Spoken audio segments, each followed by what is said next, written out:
Good evening, councillors, staff and members of the public.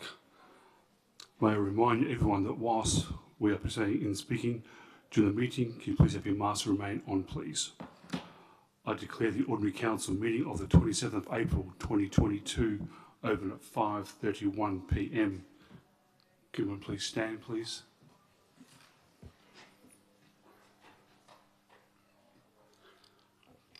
I wish to acknowledge the Garryotta people as the traditional custodians of the land that we're meeting on and recognise their strength, resilience and pay our respects to their elders past, present and emerging. Thank you.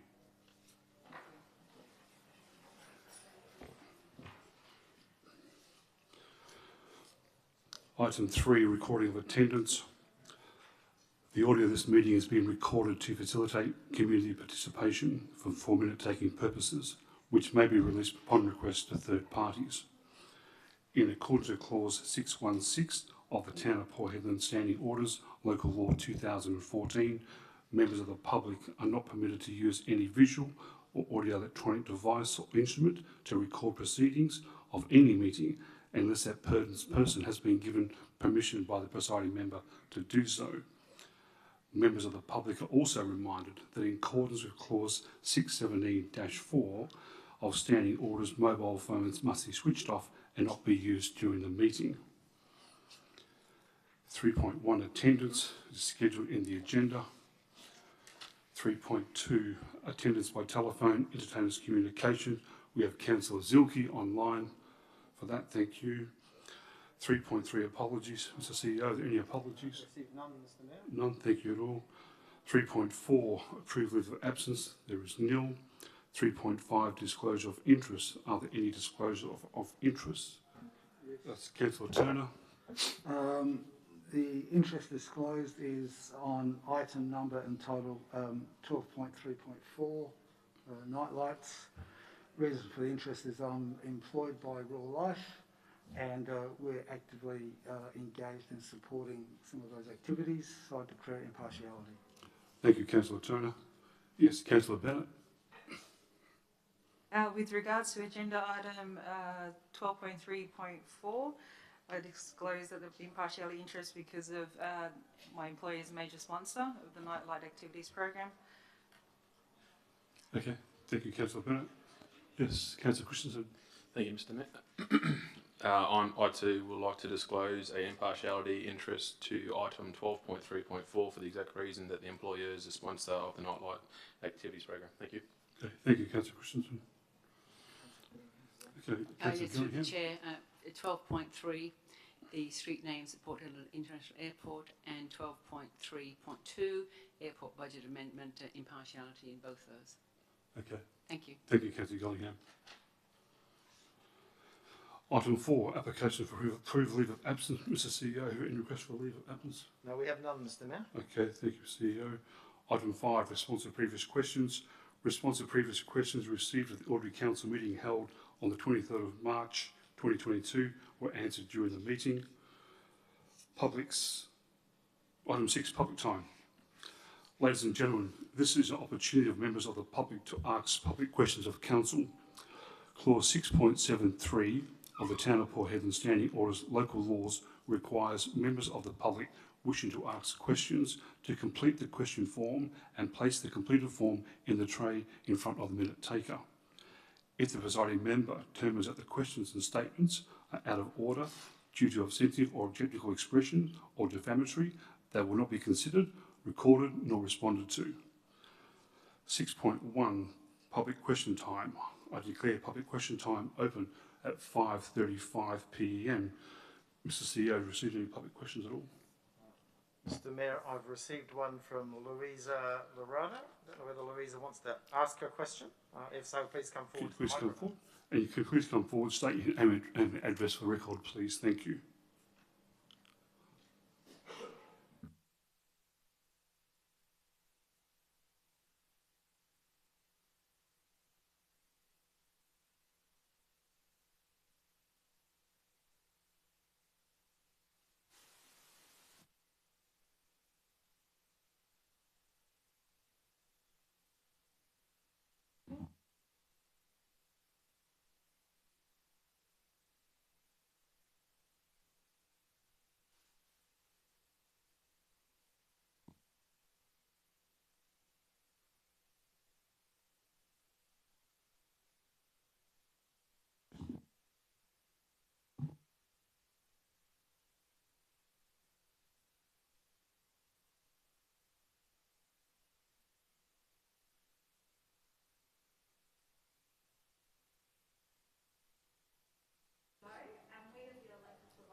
The actual, that meeting will be heard on the 20th, next council meeting, and it will be, the details will be in the minutes before that meeting is correct.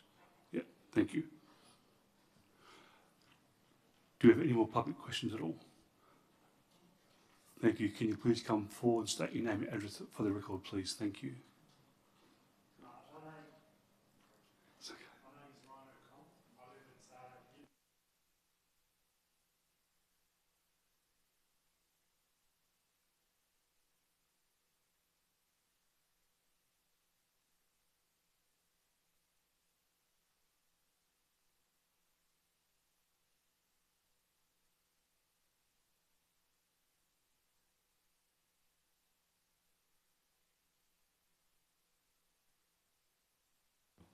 Because they're not, haven't been detailed yet and they're not ready yet.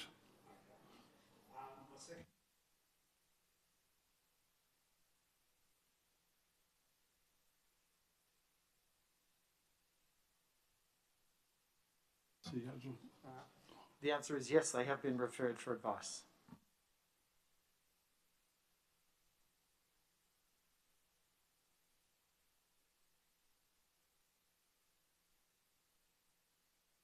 No, that'll be privileged information for council when we receive it. Okay, thank you. There. That's your 3 questions. Thank you. Okay, fine. Okay.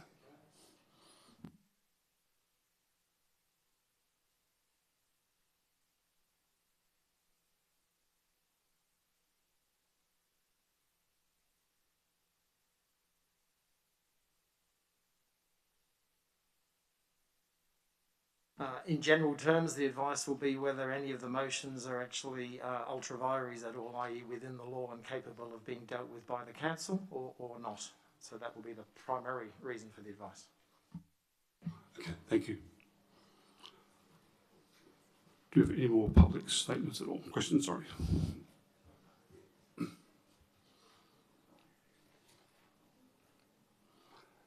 Thank you. Can you please come forward, state your name and address for the record, please? Thank you.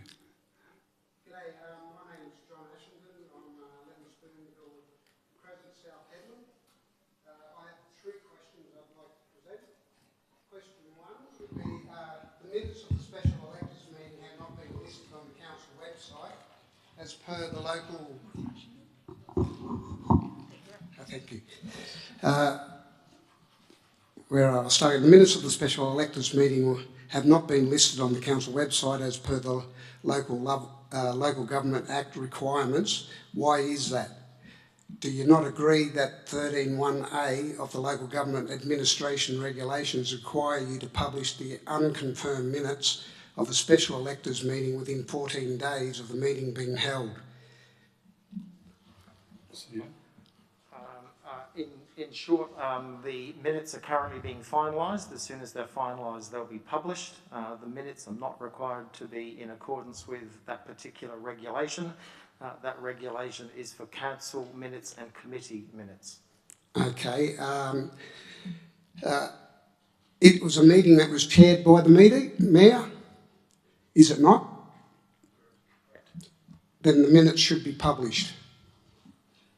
The minutes will be published when they're finalised. Well, it should have been within the 14 days, as it says in the thing there. It's still a council meeting, because you chaired it. You got to run it the way you wanted it, so it was chaired. No, you're correct. It was chaired by the mayor, but it's not a council meeting. It is a meeting of electors that is different to a council meeting. The requirement of an electors meeting is that it is chaired by the mayor. All right, I'll beg to differ, but anyway. Question 2. Why was the special electors meeting not live streamed, as there was a number of our elected councillors and members of the public who were unable to attend in person, but wished to be able to still view and hear the passionate stories and pleas of their electors and their motions? Well, the response is that it wasn't live streamed. It was an outdoor event. It was difficult to actually live stream. We did give permission for the organisers of the event to live stream it should they wish to, but it wasn't within our capability to do that. We audio recorded it. and no one's been able to get the audio because it's not out yet. Yet. Yeah. Okay, question 3. Is there any valid reason why the electors were ordered to turn off our mobile phones during the meeting, yet your paid staff were openly and disrespectfully using their phones in front of all of us, even removing themselves from the meeting to discuss whatever on their phones? Or was this yet another display of discrimination? You, the general public and electors, will do as you're told, and we, your masters, will do as we please. I take offence at the language, but the bottom line is there were some phone calls made because, as you recall, as it got darker during the meeting, the lights were not coming on, so we had someone go and make a phone call to actually fix the lights for the evening. Well, I witnessed 3 people on the staff that were on the phone at the table, got up, walked away, had talks, returned, got back up, made other phone calls. Happy to take that one on notice as information provided, and yes, I can't recall whether they were on their phone or not. The reason for phones not being used is to record the meeting as per the Mayor's advice. Well, we were all told to switch our phones off. Correct. Why didn't they switch theirs off? They weren't using their phones to record the meeting, they were making phone calls to facilitate part of the meeting. Thank you. Thank you. Do we have any more public questions at all? Yes, can you please come forward, state your name and address for the record, please, Gloria? Thank you. Gloria Jacobs, 76 Sutherland Street, Port Hedland. I'll give you a bit of relief from the special meeting questions by asking about something else that's currently quite an issue in our community: youth crime. Given the large-scale amount of delinquent and criminal activity that is currently sweeping our community, can the council please provide an update on what it has done in response to the community concerns and what its long-term strategy is to address the issue of juvenile crime? We'll get that information for you. Are we doing anything at all that you might be able to tell us now, or is this do we have to wait a month for that answer? Councillor Turner? Yeah, thank you, Gloria, for that. I'll speak to some of that. Oh, hang on. Let me put this back on. All right, sorry. Okay, so I think in terms of what the council and the town of Port Hedland have made a commitment to, you will see that on the agenda tonight we've got the Hedland Youth Plan. That's been a piece of work that's been undertaken in the last, certainly the last 12 months, if not longer, from its inception. That provides us a really good framework in which we can, there's key areas there, and a number of the initiatives that are outlined in that go towards safer community, go towards building the capability of young people. It's the engagement. Town of Port Hedland, as you know, are at the table with a range of other stakeholders through the HISAG, and collectively manage and support a range of initiatives. Just in the last 2 weeks, Town of Port Hedland, in partnership with the West Coast Eagles, in partnership with Youth Involvement Council, in partnership with Giuliani, in partnership with Royal Life, and a range of other stakeholders, implemented a 2-week comprehensive school holiday program, which was really quite successful. At the same time, Town of Port Hedland has constant liaison with the police. And the police in the last 2 weeks have committed additional resources to Hedland in Operation Shield. That's resulted in nighttime engagement of something like 97 young people after the age of after the time of 9 p.m. So there's a range of initiatives that we're doing. We have the community safety plan, as you're aware, and again, that for this year is will be under review. So there'll be opportunities to strengthen that and to look at how we improve it. So I think one of the really exciting things about council and what Town of Port Hedland is doing is that we're making that investment, and we are seeking to work with business, with community, with families. You know, we're delivering services, and we're looking at how can we do that differently? How do we do that better? How do we get the outcomes, the metrics? Thank you. Thanks, Councillor Turner. Will the town concede that crime of this nature doesn't occur between the hours of 8 a.m. to 9 p.m. at night, and that mostly this type of activity occurs after? And would the town consider suggestions that I've made for a 24-hour facility for youth at risk?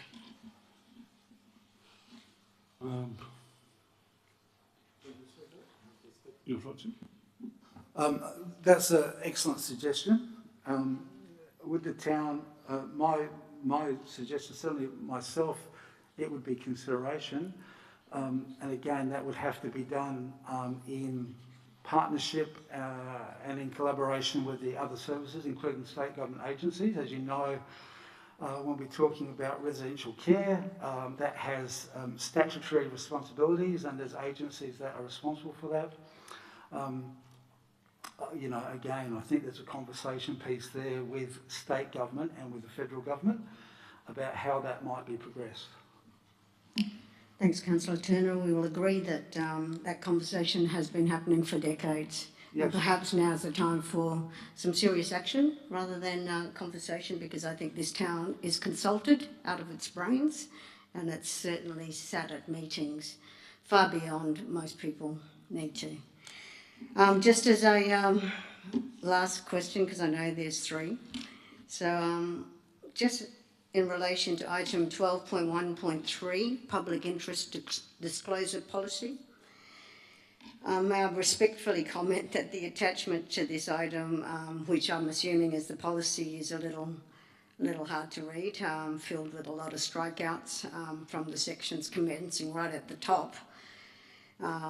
Label scope of application and purposes of the internal process, and that's not even part of what my question is, but it has 17 paragraphs of strikeouts. It was really hard to read what the end document was going to be. So given the label public interest disclosure policy, I'm curious as to ask Council, with all the other matters requiring Council's deliberation, why this policy was deemed necessary to review at this expedited moment. I'm not sure it's necessarily an expedited moment, but we're in the process of reviewing all of our policies, and we have a schedule to go through all of them, and this one was on the list to be reviewed and considered by Council. There were some legislative changes that required some changes to the policy. Apologies for the track changes version. I think we'll publish for the minutes a clean version of that policy so that you can read it. Thanks. Just quickly, will the current PID process, the changes affect whatever it is in progress right now, given I understand there is some... Yeah. No, it won't change the current process. Okay, good on you. Thank you. Thank you. Do we have any more public questions at all? Yes, Mr. Blanco, please come forward, state your name, address the record, please. Yeah, Camilo Blanco, 18 Harwell Way, Wedgefield.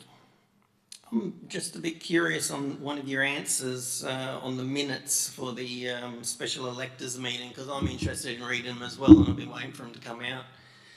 They haven't come out. So you've stated that the Act doesn't, or it just talks about council meetings and committee meetings. I don't know if you said committee, but I'm pretty well across the Act, so I know it says council meetings and committee meetings. So can you elaborate on you know, why the minutes haven't been published within the time frame?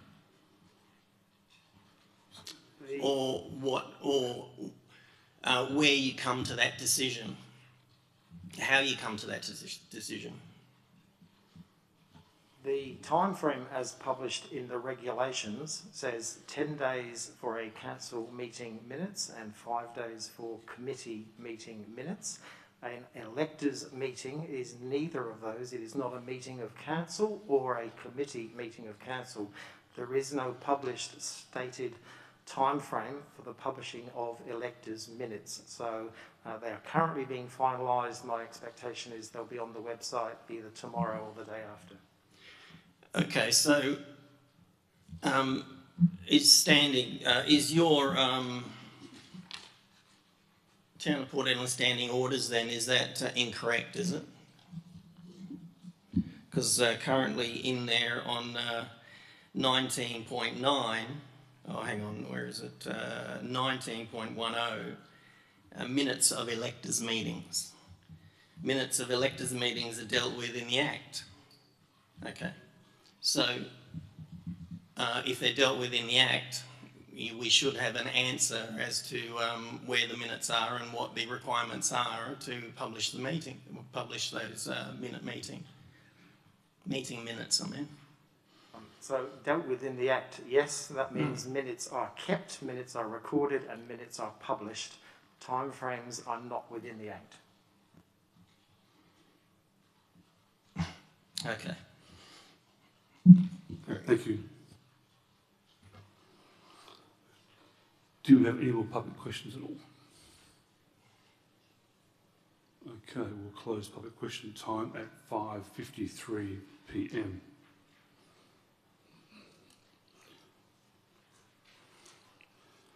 (6.2) public statement time.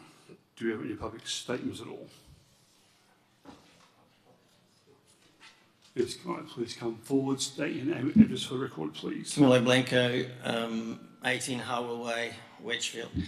So, councillors, you just heard the CEO's answer to my question about minutes, okay? And I'm going to give you my own interpretation, okay? The is there something funny, Mayor Carter? Sorry? Is there something funny about my interpretation? Because, you know, the interpretation that just came was the CEO's interpretation. That's right, it's okay. So is there something funny about my interpretation? Did I say there was something funny? You laughed. My discretion. Keep talking. Right. Okay, so the Act is viewed in broad terms. Okay, now I think I might have told you this before at some stage. So what we are seeing here is the administration giving the councillors advice in a narrow view, okay? So when you have a look at minutes of meetings or, you know, any documents or whatever, you should have a look at the whole, read the whole Act and understand the broad terms of the Act, okay? That's how the law works. It's not a narrow view. You don't take one little section of the Act and determine that we're not going to do it because of that one line item, because there'll be a lot of other things that are discussed within the Act, all right, or within the Act that you're talking about, that actually contradict that one line item. So when we're talking about minutes of meetings, okay, it's quite clear in the regulations that it says that a committee meeting will be, the minutes of the committee meeting will be published within 7 days, okay? And a council meeting within 14 days. Now, when you have a look at it in broad terms, what is a council meeting? A council meeting is a meeting that's chaired by the mayor or a council member, okay, and that is governed by the standing orders. So that is a meeting of council, which then, in my opinion, in broad terms, would mean that the minutes of that meeting should have been published within the 14 days. And considering that your standing order states in 19.10 that the minutes of electors are dealt with in the Act. Now, I've read the Act many times, and it doesn't specifically, you know, it's pretty silent in this area. All right, so because it's silent, then you would be looking at, well, what is the normal process associated with the minutes of meetings? And that's dealt with in the regulations, which means, to me, that the minutes should have been published within the 14-day period. And it makes basic sense. If you have a meeting of council, if the councillors are there or the mayor is chairing it, if it's governed under the standing orders of the local government, then clearly it should be published, you know, within the 14-day period. Now, the reason I come up and say these things is because when you stray from the rules, okay, you do one little thing that's not quite within the rules, and then it becomes two little things, and it becomes three little things, and then all of a sudden you're totally wrong. You're going in the wrong direction. There's a reason why the rules are there. Just follow the rules. That's all you have to do. Oh, by the way, Thank you. let me talk about another question that was raised. 5 minutes is up, Camilla, thank you. I request another 5 minutes. No, sorry. Oh, why not? Oh, sorry, sit down. Thank you. Next. Next. We would like other people to speak. I'm sure that they can. I want to talk about the Come on. youth crime. Come on, that's enough. Sit down. Thank you. Do you have any more public questions, please? Statements from the audience, please? Through the chair, youth crime is important. Through the chair, to Excuse me, hear. Councillor. Excuse me, Councillor. Do you have any more public Point of statements? order at all? him. Somebody point of order him, will you? Sorry. Do you have any more public statements, Point please? of order, could we please be able to, through the chair, listen to what our public member has given time up tonight to come and talk to us. It was raised in a public question time by another public member, and this is very important for our town, so it could be very relevant to us moving forward with youth crime. Thank you. You have 3 minutes. In my time as mayor, you would know that I dealt with this problem head on, okay? There is some specific things that need to be done, and what the council is doing at the moment is the same rubbish that they were doing for many, many years. It tiptoes around the real issues, okay? If you really want to make a difference in youth crime, you need to tackle the real issues. What are the real issues? The real issues are the excessive alcohol consumption within the community that creates the dysfunction within the family home. I spoke about it many times. The other issue that is the core issue that we have in most streets around South Hedland. There's one or two houses that run amok, all right, because, you know, it's just party houses. They're drinking alcohol in there all of the time, and it creates disruption throughout the community. So the town of Port Hedland paid serious money to do a study into how many agencies we have in Hedland, where the money is, what the money was focused for, all right, and then we were supposed to look into it and start holding these agencies to account. We know there's 55 different agencies in Port Hedland receiving state and federal funding, right, to tackle this very issue. We know it's tens of millions of dollars, okay? So if you really want to tackle that issue, then you have to go back to that report that I wasn't allowed to read because we were suspended at that time, all right, and find out what that outcome was in that report. What are those 50 plus agencies doing, all right? How much money are those agencies receiving, and what is the crossover on the funding? So you'll get 25 of those agencies that will be funded for exactly the same thing, all right? Yet, nothing happens, and you've still got the same issues in the community. Thank you, Camilla. 3 minutes is up. Thank you. You need to look at what child protection is doing. You need to look at what social services are doing. You need to look at what the high school is doing and why kids aren't going to school. All right? These are the things that I was looking into. These are the things you need to continue to work on.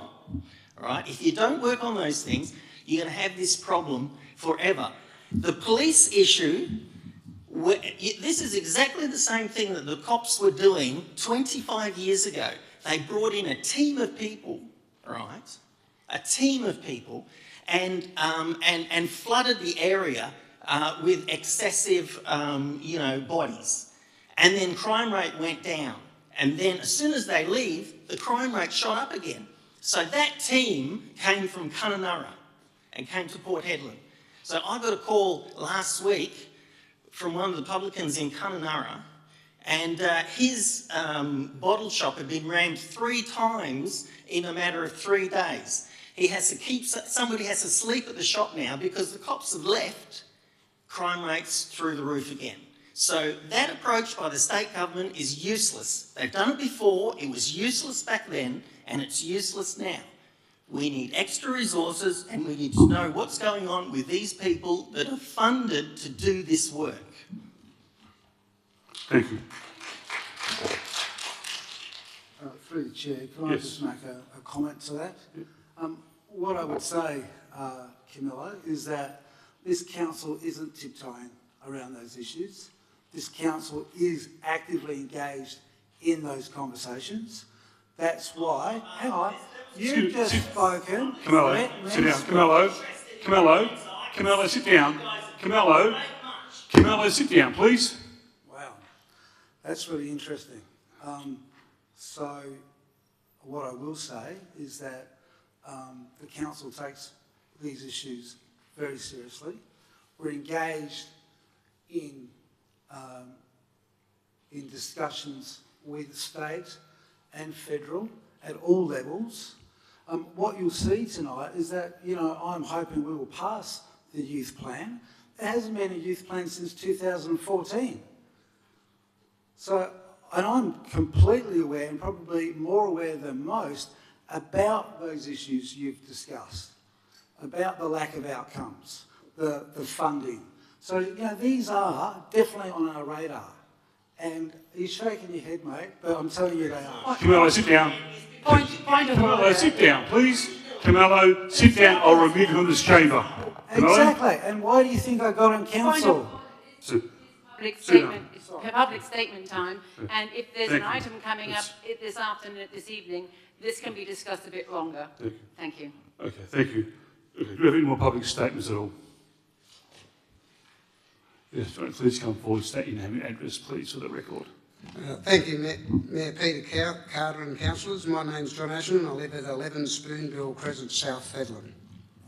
I want the council to understand one very important thing. We, the electors, are requesting the council to ensure that any legal challenge initiated continues until the courts reach a determination on the validity of the emergency declarations and mandates by the state government. As a number of challenges around the world and here in Australia now have proven that all these mandates, etc., have been unlawful. Many people have lost their businesses, jobs and livelihoods, and not to mention becoming very ill in taking these experimental drugs. We have just had Anzac Day, and my grandfather went to war. Grandfathers went to war, fought, and many paid the ultimate price to stop tyranny and dictators from coming to our great country. I can only imagine how they feel about seeing the very things they fought and died for now visiting our shores. Thank you. Thank you. Do you have any more public statements at all? Yes, Gloria, can you please come forward, state your name and address for the record, please? Thank you. Gloria Jacobs, 76 Sutherland Street, Port Hedland. Thank you, Deputy Mayor, for your response. I come here and I always have something written to say, and then other things. I have to say that one of the reasons why we've had such issues over youth, attention to youth issues, is mainly been because council has not been able to work as a team. And confrontation such as we witness now is not what council needs moving forward. We need a council that stands together, but also for the people. And on that note, with all due respect, special councillor electors' minutes, putting all the semantics of the act aside, put it to one side. Would we, as a council, not agree that the expectation of minutes to be produced in a timely fashion and that it would be good business practice to keep process consistent?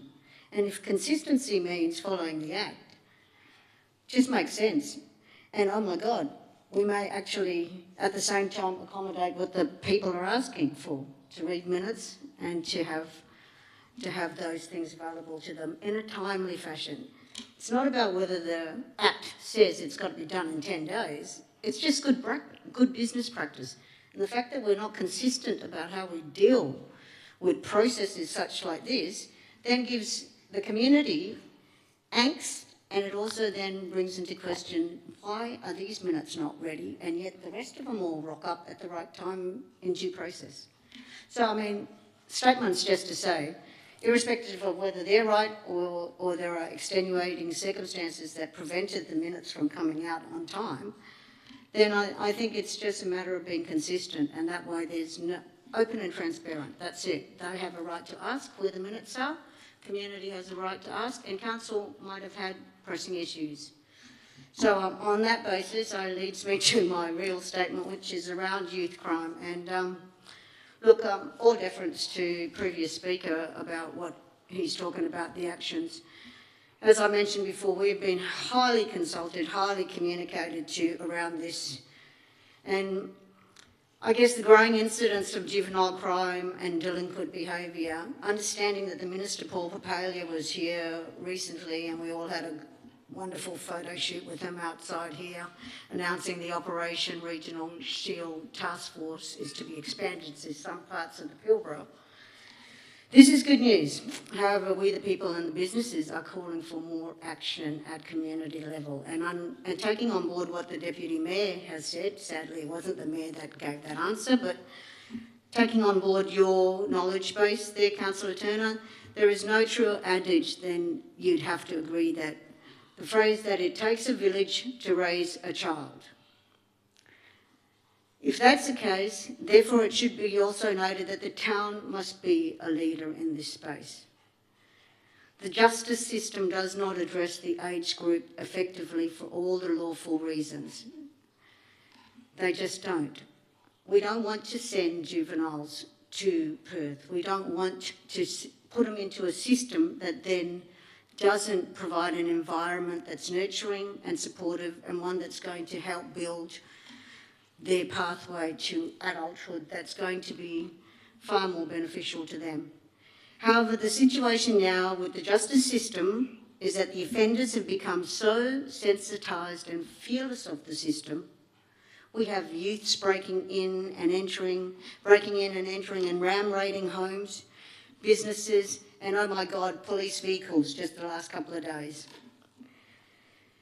They believe that they're beyond reprisal and the reach of the law, and they're not actually wrong in that sense. In that they go through the system, they go through the process, and then there is no accountable reaction for these kids.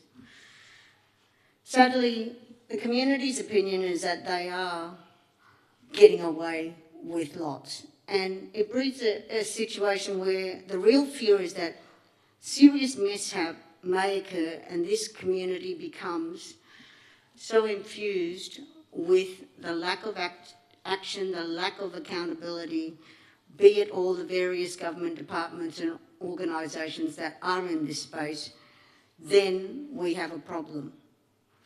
So my suggestion is that we really don't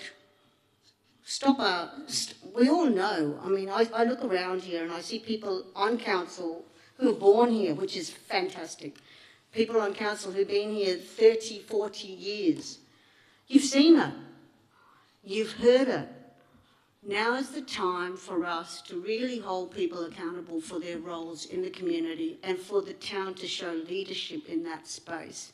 And we've got the opportunity to do it now. And for us to sit back and not really attend, and I'm not saying we're not attending to it. I know it's a hard process, but hard conversations also have to be had. And that means that holding people accountable for whether it's an organisation in a nice way as to what they do in the community and what their expectations are. The community's bleeding out there and it's not good fun. Business owners are hurting and people are worried about what solution there is to youth crime. Adults are dealt with through the system. A certain age group within our community are falling through the cracks and we need to act. Thank you. Do you have any more public statements at all? Thank you. Can you please come forward, state your name and address for the meeting, please? Hello, my name is Gillian Fisher. I'd just like to thank the council for the opportunity to speak tonight. Can you give your address, please? My name is And I address. currently reside at 3 Ritchie Crescent in South Edmund. Thank you. Before I start my speech, I'd just like to say I was pretty disappointed from the lack of the council members that turned up at our special electors meeting on the 12th.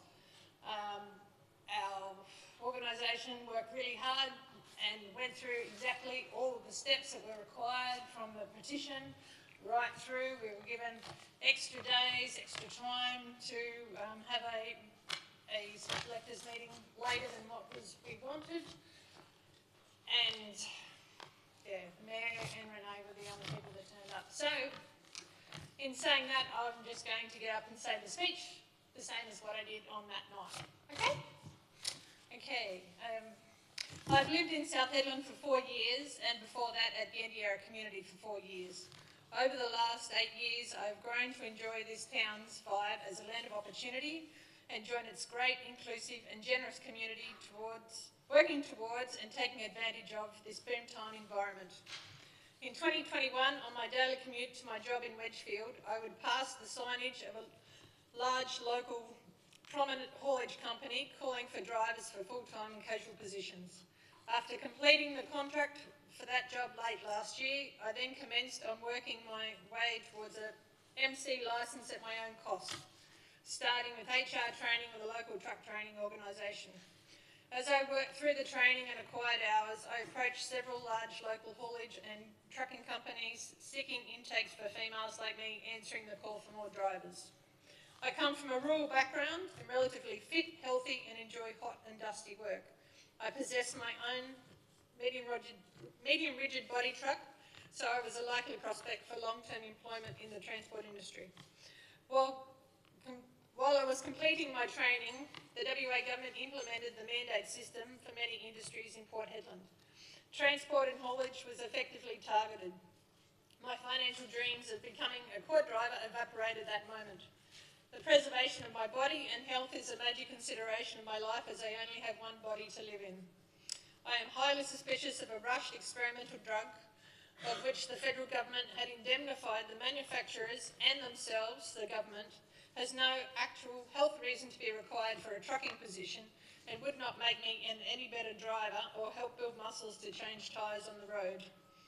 I am incredulous at the insistence by the bureaucratic WA government and the local companies who implemented the mandates that my employment contract usurps any rights that I have to the sanctity of my own body and overrides the healthy actions I choose to take to preserve my body's longevity, to prolong my contributing working life.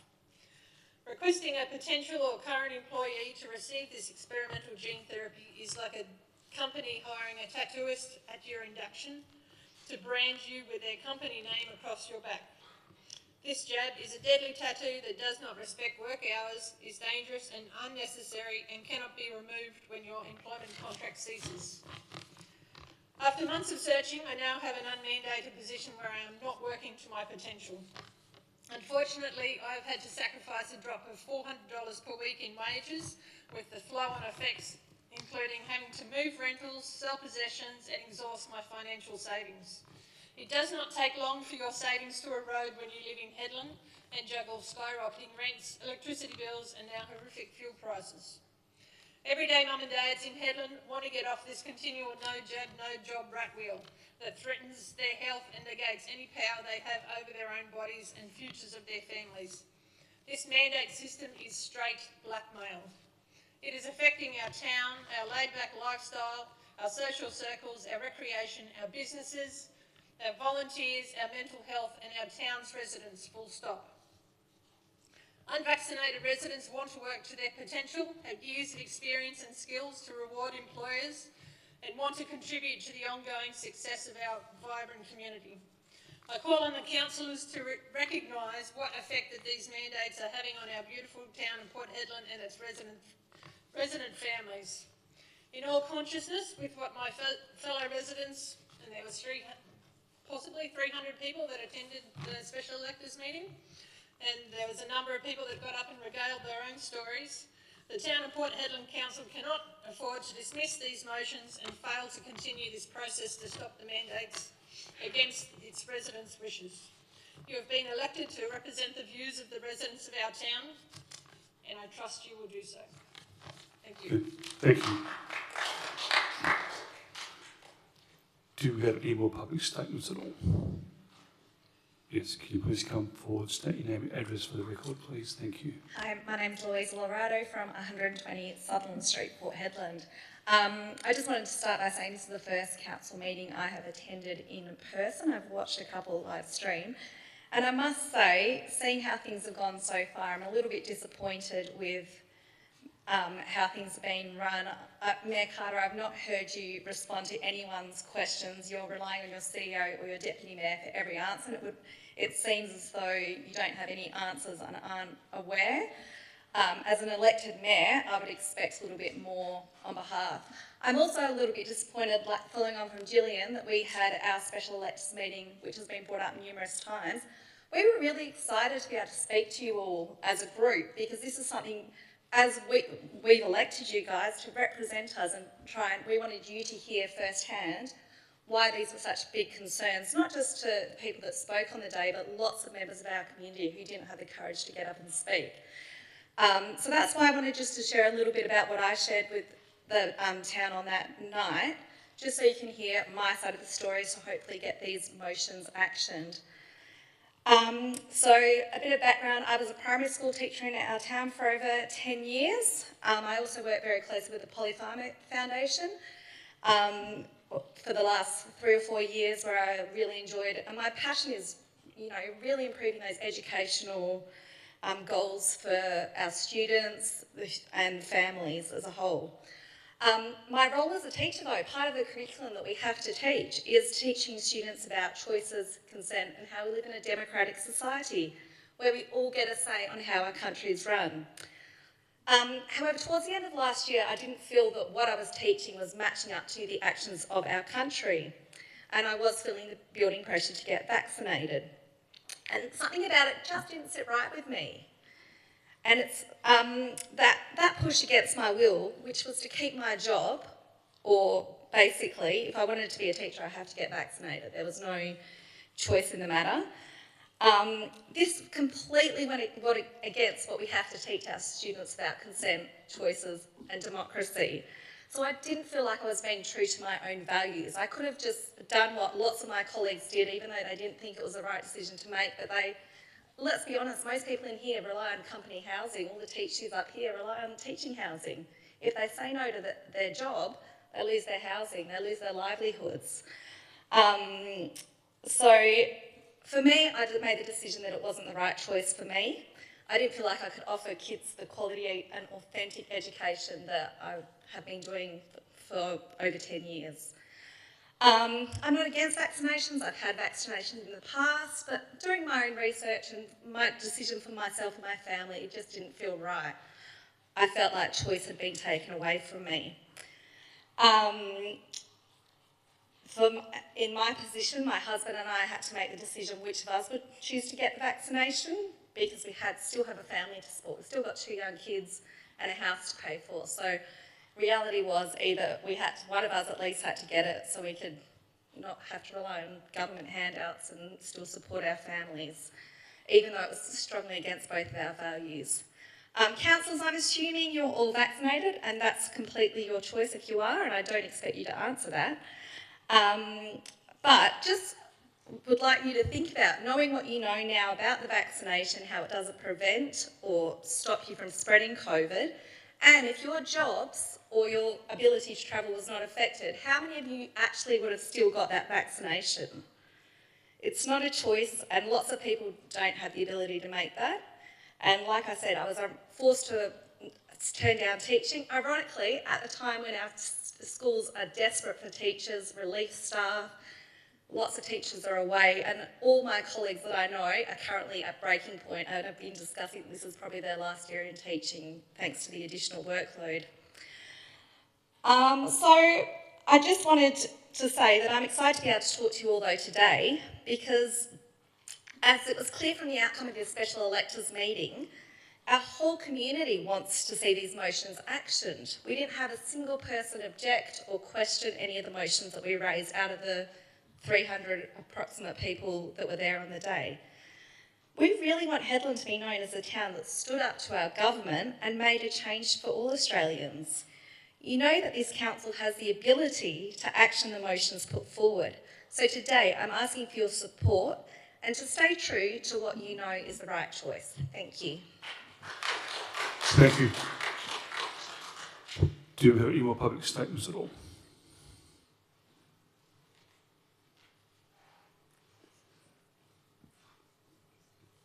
Thank you. Can you please come forward, state your name and address for the record, please? Thank you. Yes, my name is Ryan O'Connell. I live at Unit 2, 68 Acacia Way. Mr Mayor, last time at the special electors meeting I did request a little bit more time to read my speech, and I kindly request a little bit more time to read it again. That's granted. Well, thank you. Council members and everyone else here. Like I said, my name's Ryan O'Connell. Nearly a year and a half ago, I gave up working offshore and returned to Port Hedland, where I previously worked here in a FIFO role in 2017. After falling in love with a sense of community and country. Excuse me, through the chair, could we have the microphone just adjusted a little bit? It's very difficult, thank you. Okay. After falling in love with a sense of community and country lifestyle, I chose Hedland as my home. I believe we've been made pawns on the government's chessboard. They filled us with fear, capitalised on that fear, and then gave us a restricted way out. Follow us and the rules we set out, and we'll guide you through this pandemic. We'll keep you safe. It's what every fearful person wanted to hear. Declaring a state of emergency with so few cases and deaths seemed a little extreme, but we were led to believe it was in our best interests. Forced lockdowns followed, social distancing, the wearing of masks, border closures. The whole time we're being fed images of the deaths in China, the lockdowns in New York, and the death toll in Italy. This was a clever media tactic to keep us in a constant state of fear, making us desperate for a cure to end this terrible pandemic. All of us just wanted to return to life as normal.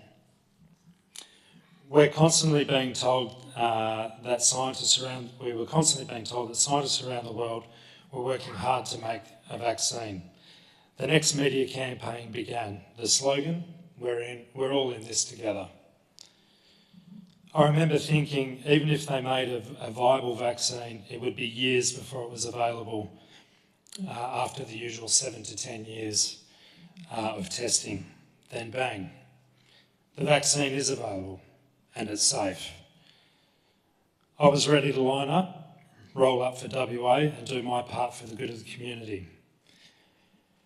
In an unprecedented move, the state government then mandated these vaccines for almost every industry.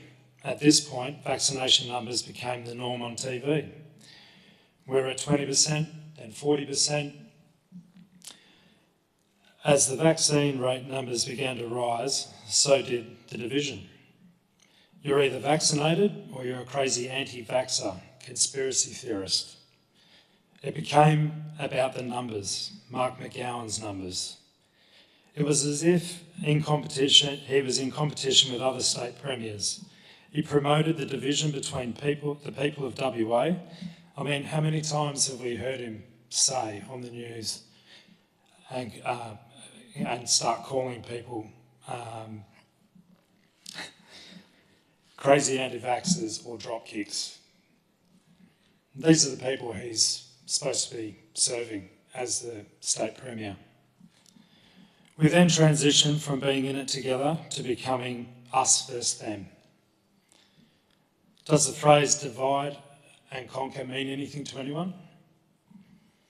As long as we're distracted, fighting amongst ourselves, we won't be holding those in power accountable. I never bought into the conspiracies at the time. I just didn't think the government had the right to force me into taking a vaccine that clearly hadn't been put through the rigorous testing that all the other vaccines had been. On for what works. But there's not enough study on these vaccines, and they are gene-based vaccines, to tell us what the effects will be in 10 to 20 years' time. There's not a scientist or a doctor on this earth that can tell us what could be the effects. I had all my vaccines as a child, but the government has never made it mandatory. The flu shot gets altered every year for the various flu strains that go around, yet with every new strain of the coronavirus, the 2020 vaccine stays the same. We just apparently need more shots. More shots of a vaccine that does not stop the spread, does not stop the person from contracting it. Why does no one see the vaccine is just ineffective? I may sound stupid. I'm not a doctor, I'm not a scientist, I'm not an immunologist, but what I do know is that if I'm employed to do a job and my first project that is a failure, I learn and approach it differently the next time around. The definition of insanity is doing the exact same thing over and over and expecting a different result. The government has now forced many people into taking a vaccine they didn't want. No jab, no job. Those exercising free choice were terminated from their employment. I'm one of those people who drew a line in the sand and took a stand. McGowan's next move made my stomach turn. McGowan made it mandatory to be vaccinated to buy alcohol. He deliberately preyed on the vulnerable members of our community. I'm pretty sure alcoholism is still a disease, and to prey on the people who are unwell was just atrocious. To top it off, he then bragged that his temporary alcohol mandate got the numbers up. What kind of inhumane, sick person is running our state? So now we find ourselves in WA, Australia's harshest restrictions and border closures that have not worked to stem the tide of the coronavirus. Herd immunity also did not work because the vaccines are clearly ineffective. Every Australian should be asking these questions. If the rat tests really work, then why so many false positives? If the masks work, then why the need for the 2 metre distancing rule? If the 2 metre rule works, then why are we wearing masks? If all three of those work, why was there a need for lockdowns? If all 4 of those work, why do we need a vaccine? If the vaccine worked as it's meant to, why the need for the boosters? If the vaccine is safe, then why is there a no liability clause for the companies who are enforcing these mandates?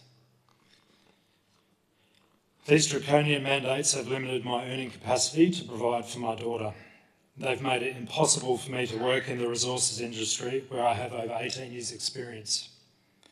Instead of continually giving up our freedoms and falling for every move McGowan makes on the chessboard, I think it's time that people realise the government is supposed to serve the people, not control the people. Your job as elected members is to fight for what the people want. Please make this wonderful town of Port Hedland an inclusive community once again. Don't allow the division and coercion to continue. Please end these mandates and support every individual's right to the freedom of choice. Now, just continuing on with that statement, making Hedland my home, I was a proud member of the BHP team, and I have lost my job and I will be losing my accommodation.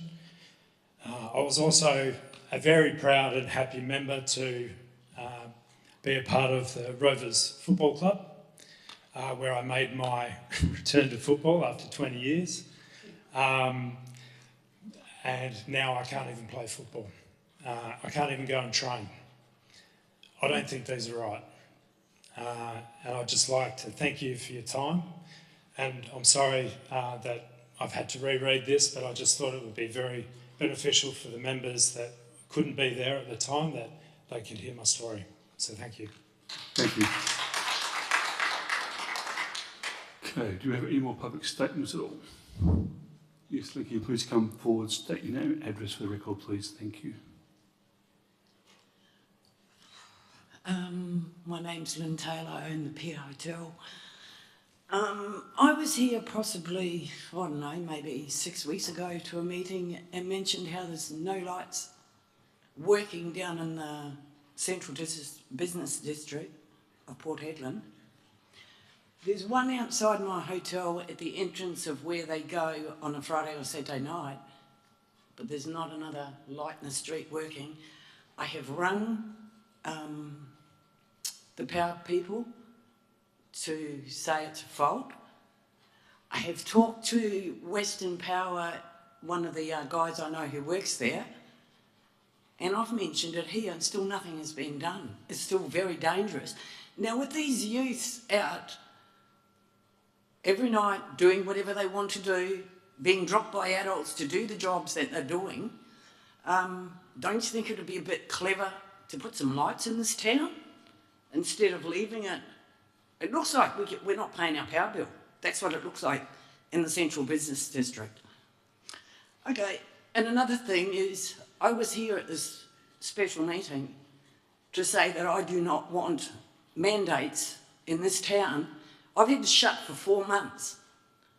Now, I don't know what any of you guys do for a living, but I run a dangerous hotel. When I say dangerous, we have all ones where the cops can't control drugs in there, pushing their drugs around, selling it to our youth, and playing up in a hotel that I have to deal with without any help from anyone in this town.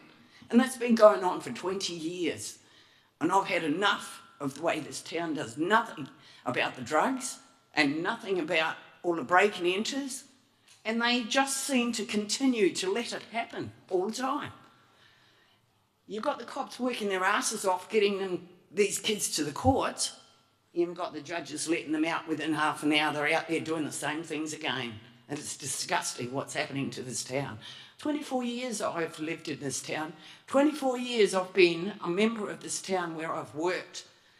I used to work 18 hours a day in this town, at the wharf and then at the pub. And I've had enough. I've had enough of how I can't work my own hotel. Now, I've had this dangerous disease that's supposed to kill everybody. I got it.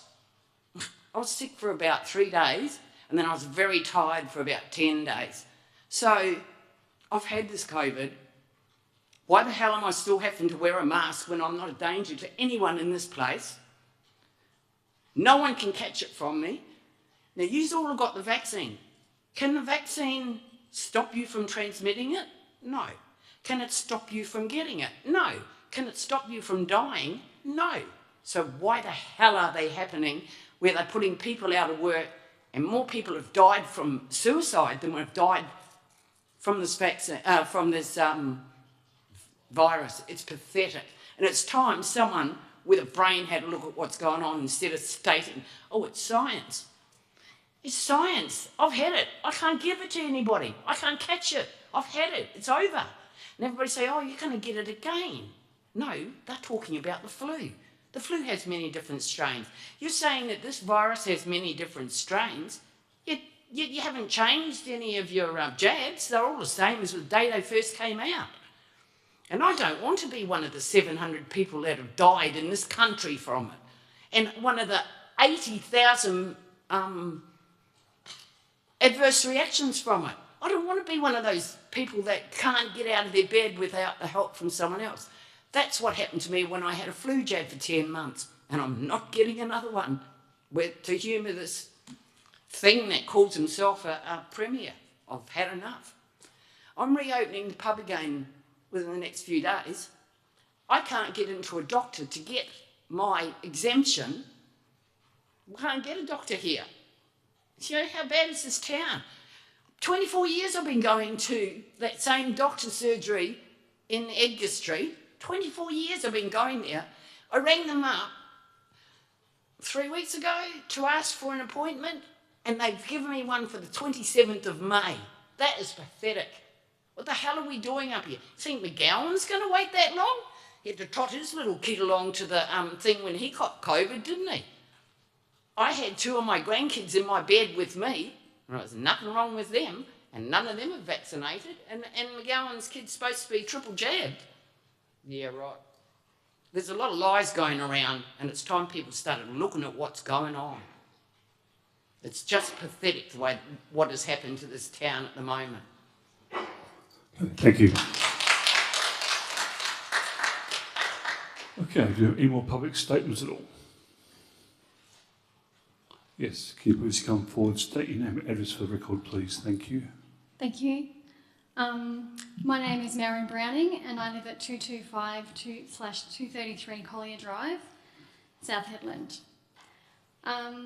Just like to thank everybody for your time tonight, and really appreciate you giving us all an opportunity to speak. I'm not going to make a speech. I'm not a scientist, I'm not a doctor, but what I do have in front of me and the privilege to read out is Dr. Judy Weilerman, who is a PhD and is one of Australia's leading expert authorities on the historical control of infectious disease. So I take this opportunity to read out this letter that she presented at another council meeting in another area. A vaccine is given to healthy individuals because they are stated to be a preventative and safe medication. However, the injections labelled COVID-19 vaccines do not prevent the transmission of COVID-19 disease in the community, and they do not prevent you getting or dying from this disease, which is from the TGA. Therefore, they are falsely labelled as a vaccine, and no one is unvaccinated against this disease because there is no drug proven to prevent it. These drugs are properly labelled experimental gene modification technology, and they only have provisional approval from the government regulator, the TGA, because they have never been trialled in human populations to prove over 10 years the time needed to provide a risk-benefit analysis for all medications, that they will be effective in preventing the disease and safe for most of the population. It is well documented, after only 12 months of use, that this new gene technology is not safe for many people. There are many deaths and illnesses per day to this COVID-19 injection for a disease that is not causing more serious illness or death than a serious flu virus. And many of the cases are positive tests, not sick people. Injuries from the injection include life-threatening heart problems, anaphylaxis, neurological damage, strokes, paralysis, blood clots, vasculitis, and predicted infertility, neurodegenerative disorders in younger generations. This list only includes the reactions that appear within days of the injections because doctors are not permitted to put vaccine as a cause of reaction or death that occur months or years later. This is the case even though every doctor knows that adverse events take weeks, months and years and due to appear appear due to the latent effect of the chemicals on the body system. Hence, the government is not monitoring the long-term risk of these injections, and we will never know the real damage of that this injection is causing to human health. This injection has many documented known risks and many unknown risks because it is novel gene modification technology that has the potential to alter the DNA itself, and long-term consequences will not be known for many years. Doctors state that the many long-term effects, particularly on the reproductive system and fertility, are unknown. This gene therapy has the potential to cause autoimmune diseases and cancer that come out months and years after injection is given, and many people are genetically predisposed to these diseases. Mandating this experimental drug in the genetically diverse population will lead to the deaths and illnesses of an unknown number of people. Citizens have the fundamental human right to bodily integrity. We also have the right not to participate in any medical experiments. Further, there is no law in any Australian Health Act that validates coercive vaccination as being for a legitimate public health purpose. On the contrary, coercive medication is against medical ethics, and it results in less healthy outcomes. Doctors are directed that vaccines should be given with fully informed consent, without coercion, manipulation, or pressure, which is actually stated in the Australian Immunisation Handbook. There is no justification for labelling healthy people as unvaccinated because there is no vaccine that is preventing COVID-19 disease. Plus, humans have an immune system that provides natural immunity to COVID-19 disease, a disease that has not been proven with real data to be dangerous to most of the Australian population. There should never be discrimination against healthy people based on a pharmaceutical drug. I'm going to read that again. There should never be discrimination against healthy people based on a pharmaceutical drug. Vaccinations for healthy people must always be a choice because genetics determines the health outcome from the drug and the risk from the experimental genetic technology after only 12 months of use far outweighs any proven benefit.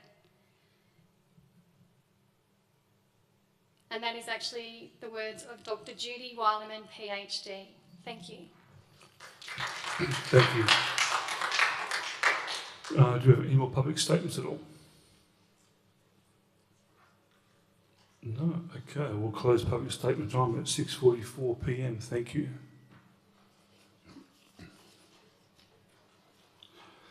(6.3) Petition, deputations, presentations and submissions. There is nil. Item 7, questions from members without notice. Are there any questions from elected members? Any questions at all? Yes, Councillor Gillingham. Looking at me, I was asking, we'll see if the Deputy Mayor had something. Just deviating a little bit there.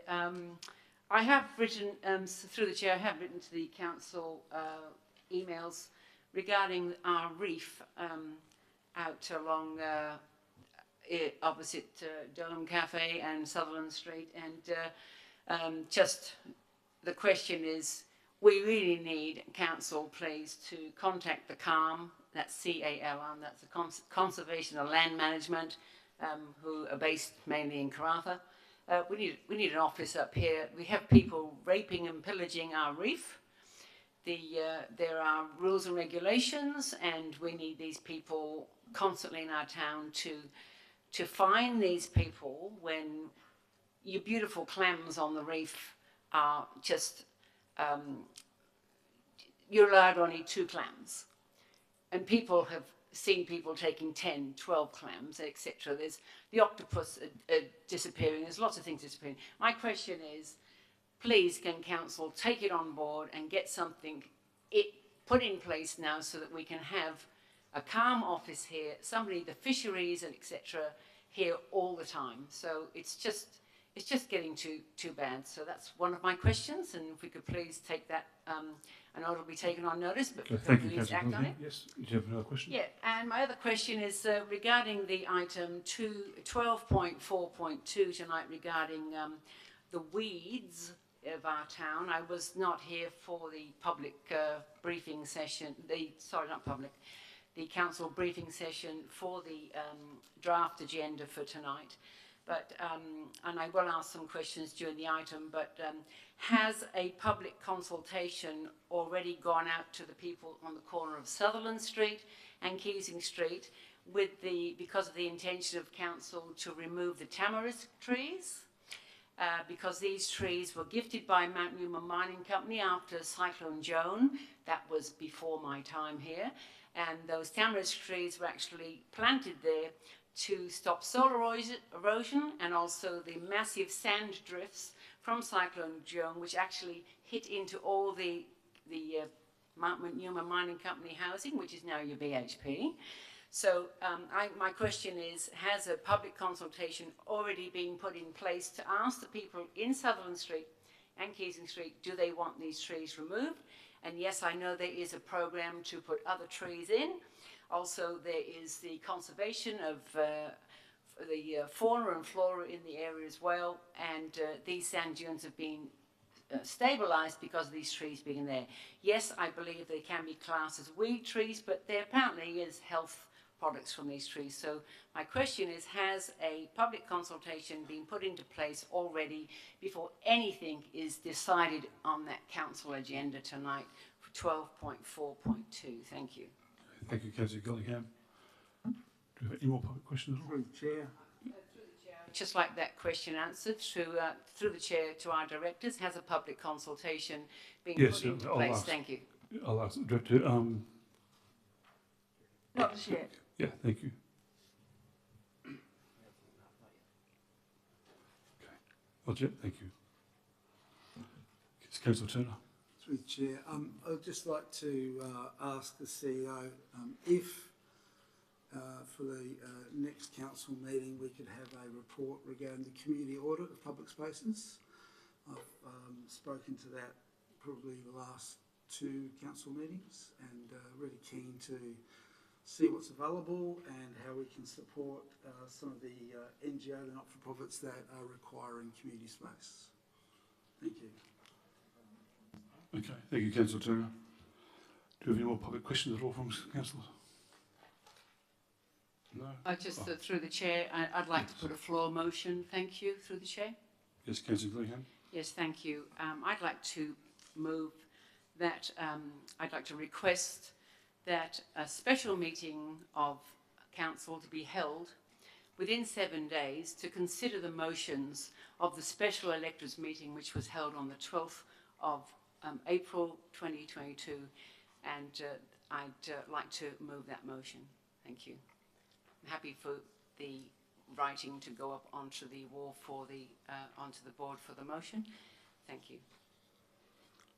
Okay, thank you, Councillor Gillingham.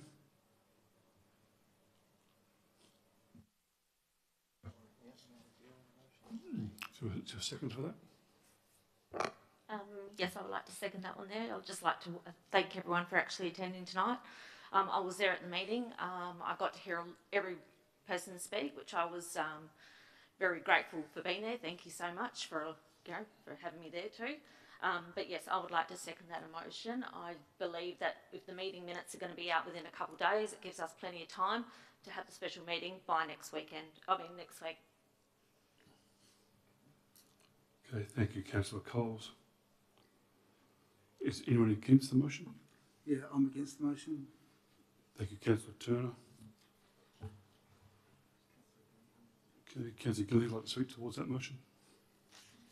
Yes, thank you, and I'd like to thank all our members of our elected members group that had their meeting on the 12th of April, and I did give my apologies that I was in Perth on some medical appointments. I did request to audio or video in for the meeting, which was not available to me. I was able to listen to pretty much most of your concerns through your streamline, which I believe you were allowed to have that evening. And I thank everybody that did actually speak of that. There was some very, very interesting points. Also tonight, there's been some extra added points, very, very interesting indeed. I think we need to move quickly on this for our electors, because they've taken the time and many hours and many days to put their electors meeting together. There's a lot of people hurting in this town, and I even have a son and a daughter, one who's lost her job already, and a son who can't have a vaccination but can't get an exempt, and probably will lose his job with one of the biggest mining companies in our town. So I respect people who have the vaccinations. I respect people who don't want to have the vaccinations, and I really believe it is a choice. But it's to get this word to our state government. This is what one needs to do, is to hold meetings like this, and I think within 7 days would be ideal. So that is my motion I put to the floor, and I thank you for listening. Okay. Thank you, Councillor Gillingham. Councillor Coles. Sorry, point of order through the chair, just Yes. for clarification. Can I please get the motion put up on the screen so we know what we're debating, please? Yes, through the chair, thank you.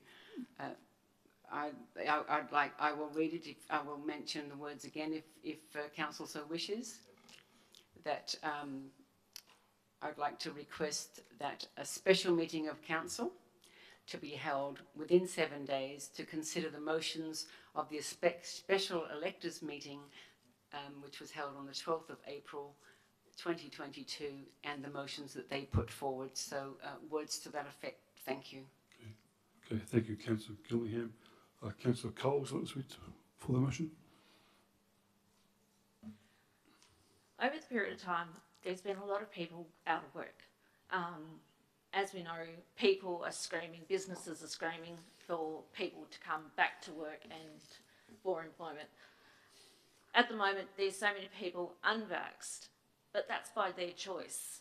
And I don't believe segregation within a community should be continued. To be vaxxed doesn't necessarily mean to say that I wanted to, but at the end of the day, I had a choice, and I made that choice for financial reasons. I do believe that every single person, our forefathers fought hard for this country. They continue to fight. So what are they fighting for if we can't continue a fight on this one here? I don't believe segregation. We're not in war times. There's no need to segregate. We all should be working cohesively together, not against one another. I don't see that's a reason to continue this. I'd just like to bring it forward from the meeting, at least debate it, have it sitting out there. You know, everyone has a pro-choice, and that's the way it should be. Okay, thank you, Councillor Coles. Councillor Turner. Okay, I'd certainly like to acknowledge all the statements tonight. So they are received in all seriousness in which they were presented, and I thank you for your time. I am against the motion. I would prefer to stay with the current schedule. It is, it's what was predicted. We're yet to have the minutes. I appreciate they will be out in 2 days or 3 days. I would prefer to have that time, more time, and really, that is my preference. So I would prefer to stick with the schedule as it's been agreed and publicised, and that we have that debate at the next OCM. Thank you. Okay, thank you, Councillor Turner.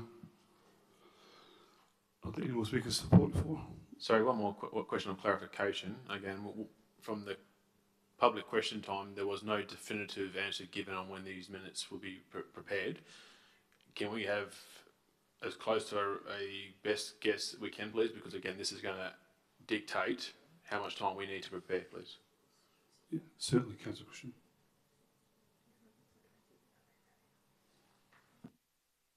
They'll be ready within 48 hours. Okay. Thank you, Councillor Christensen.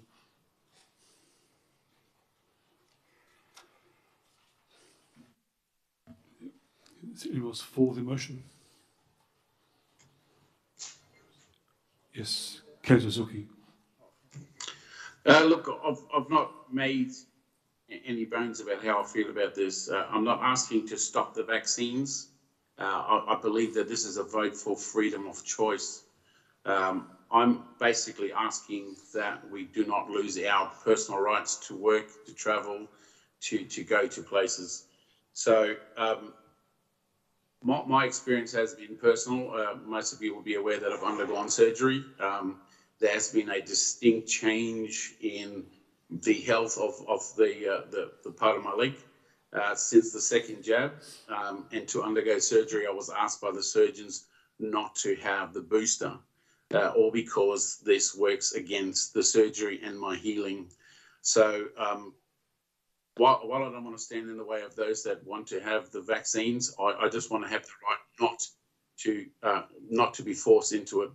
So not too stressed about when we have the meeting, but I definitely want there to be a definitive meeting that we discuss these minutes of these meetings and give it the attention that it's due, just for our town and for myself and for the health of my children.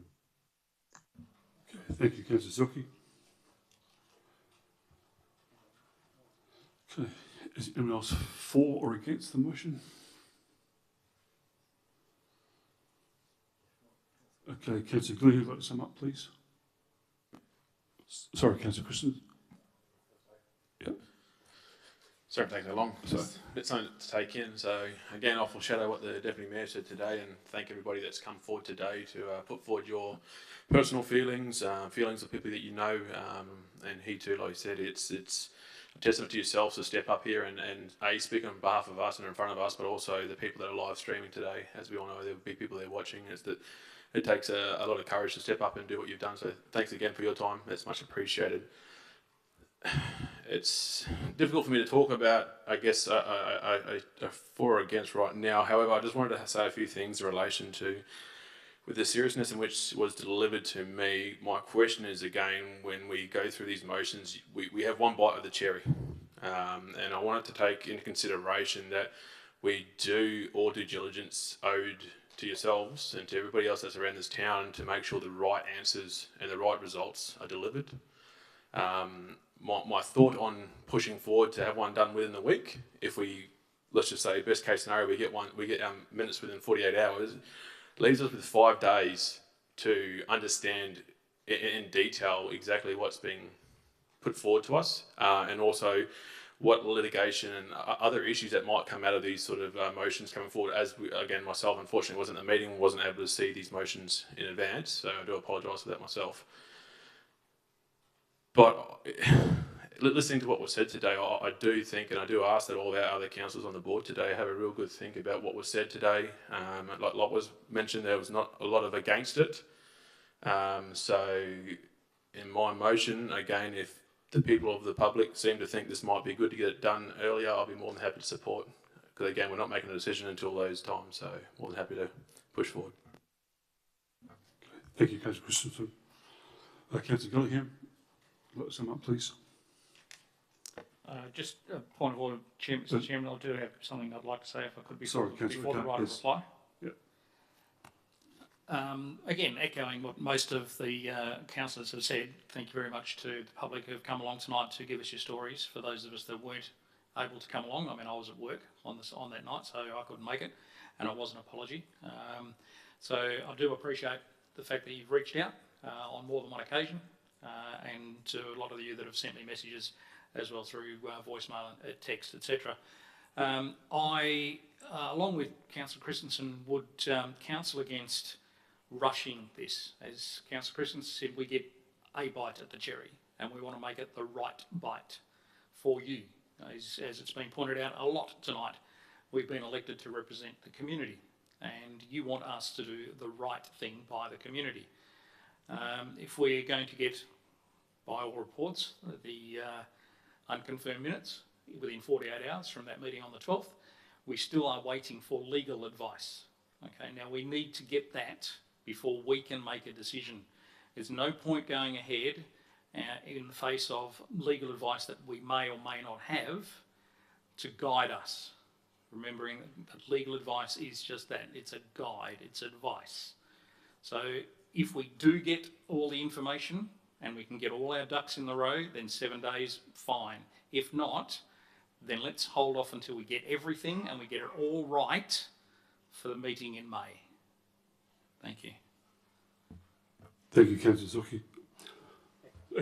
Sorry. Councillor, you're going to sum up, please.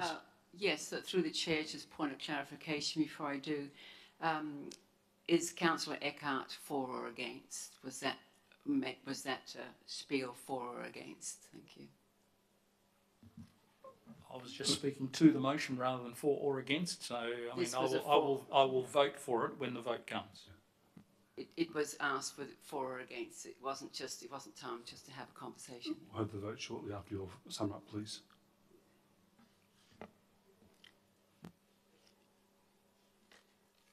Thank you, everybody.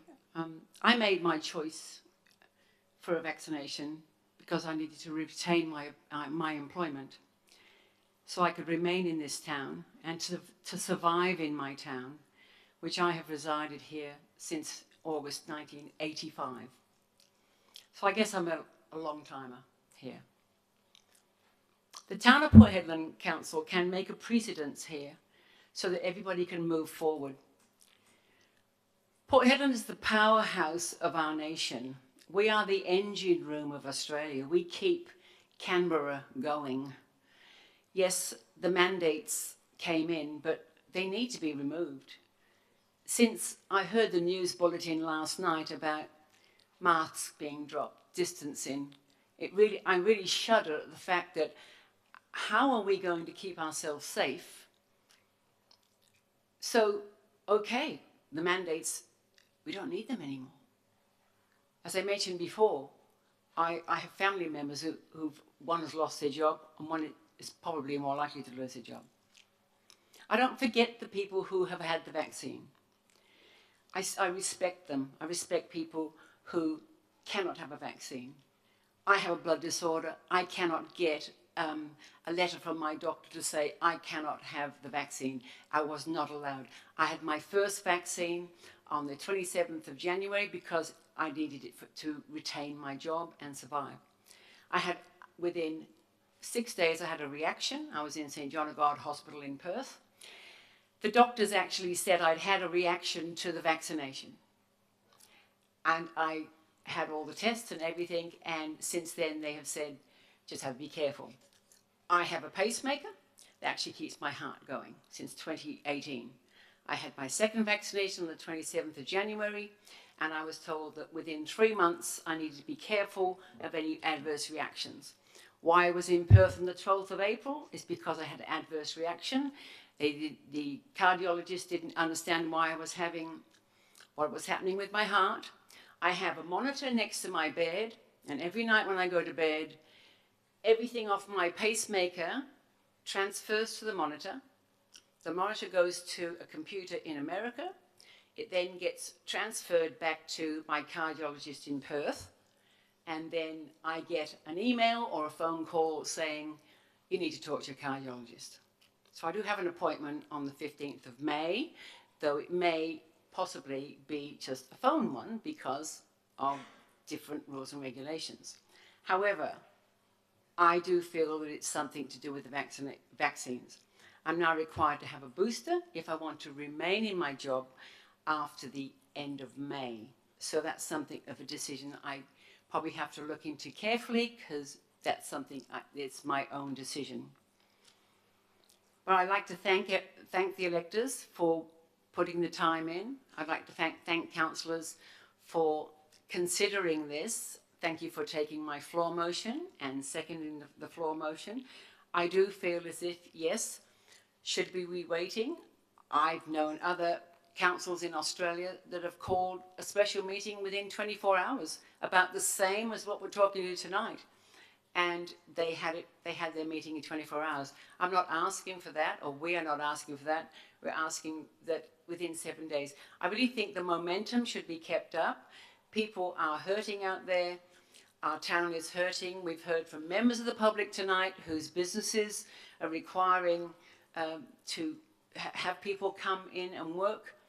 Look, there are people in this room who work on their own and they've lost their jobs. I work on my own in my job on a Friday, in my education job. I work in a studio on a computer and I teach to students far away. I work on my own. I just think if we all could be healthy, we could keep safe, we're doing our distancing, we're wearing our masks tonight, we're washing our hands and doing everything, and like one of our members who read a letter out tonight, it's pretty much saying that we just have to try and stay healthy with everything because these are not proven. But regardless of that, I want to support our town to move forward. I did hear a public announcement by our Premier, Mark McGowan, while I was in Perth, saying we have to keep the Pilbara going because otherwise we can't keep the economy going. Well, at our expense for our town, we're hurting in our town. We're really hurting in our town. So I'm doing this floor motion tonight because we need to get our town back on track. We need to get our teachers back into their positions. We need to start feeling, stay safe, everybody, but we need to try and get our town working again. Yes, we're the economic heartbeat of Australia. We are the powerhouse of Australia. So let's show people that we can all come together. It's okay to have 86,000 people at a footy match on an Anzac Day, but in schools, and as a music teacher, I can't have 12 kids singing in a choir. So I'm sorry, these mandates do need to be looked at deeply, correctly, thoroughly, and taking everything into consideration because we just need to move forward. So I can't say any more. I think I've said what I had to say, but I just want you to know that whether you're vaccinated or not vaccinated, I really feel as if these mandates need to be considered that they be dropped. Thank you. Thank you, Councillor Gillingham. I thank all councillors for their contribution. I will now put the motion forward. Before we go to a vote, can I request an amendment and see if that amendment carries through before we go through? Yes, certainly. What's the amendment? So I'll request that we get rid of the deadline of the 7 days, and I'm happy to be included into how to word it because I'm not a wordsmith, but something along the lines of that we still ask that we call a special meeting to address these matters. However, some form of wording in relation to when ready, if before the OCM, because right now I don't want this to go away and be dropped on its head and nothing happen until the OCM. I think it might be more prevalent if we are all ready to proceed before this next meeting, which is the OCM, that we do take that action, and that I think this might be a way around it to satisfy both parties. Happy to go to the vote and see what people say. Yeah. Could we just see the wording again through the chair? Yeah.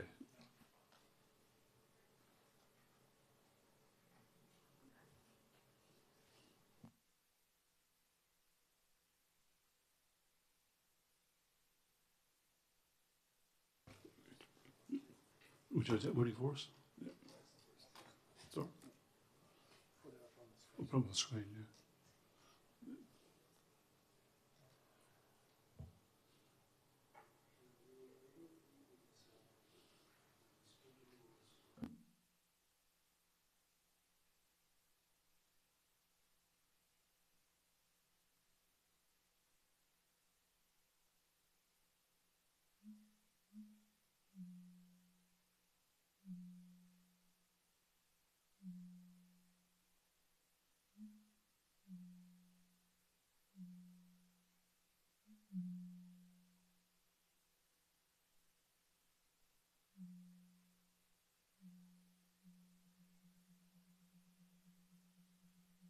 Councillor, maybe my suggestion would be that in terms of the motion, request a special meeting to be held as soon as possible prior to the May council meeting. Is that the sentiment of your intent? Yeah, that's the sentiment. At the end of the day, we want to get it done as soon as we can, but on the same note, we want to take all due diligence we can and make sure we're making the correct decision moving forward. So yes, that would be correct.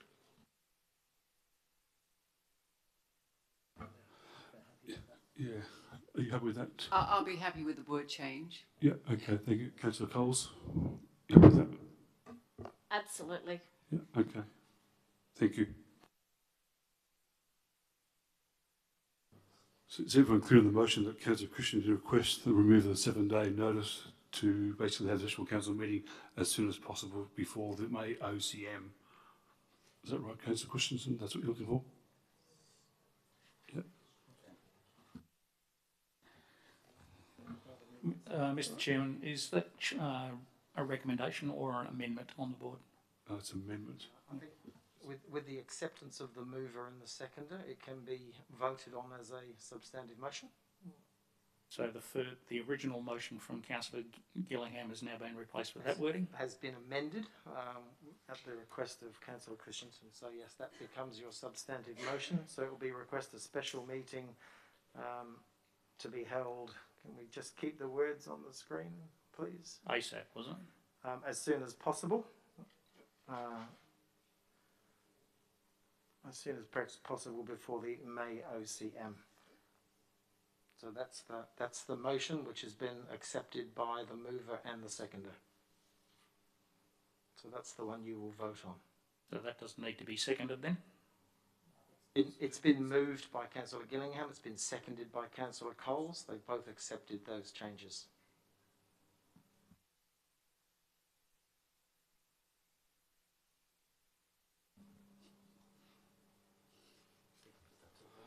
Okay, we'll now put that to the vote. All those in favour, please raise your hand.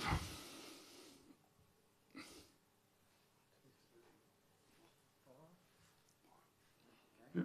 All those. I can't see Councillor Zilke. I'm in favour of that motion, thank you. Okay, thank you, Councillor Gillingham. Councillor Gill. Those against? Two. The motion is carried.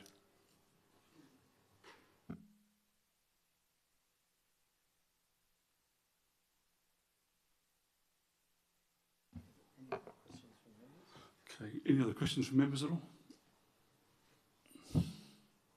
No? Okay, thank you. Let's move forward. Item number 8.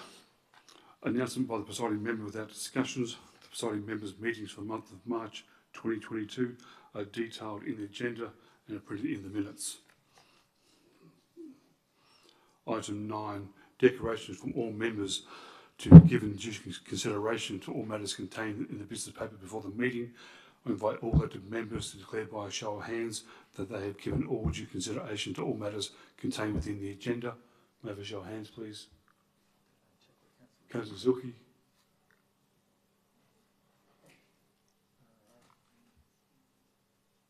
We lost Councillor Zilke.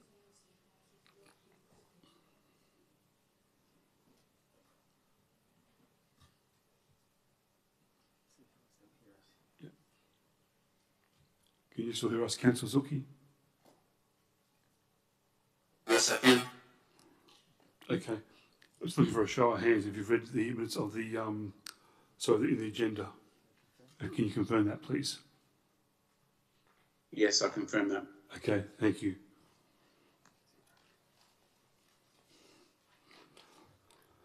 Okay, item number 10, confirmation of our previous meetings. We have an office recommendation to confirm that the minutes of the ordinary council meeting held on Wednesday the 23rd of March 2022 as amended and a true correct record. Can I have a mover, please? Move, Councillor Turner, thank you. May I have a seconder, please? Thank you, Councillor Christensen. Are there any questions? Is there anyone against the motion? As the motion not... Oh, Councillor Zilke, sorry, I didn't see you.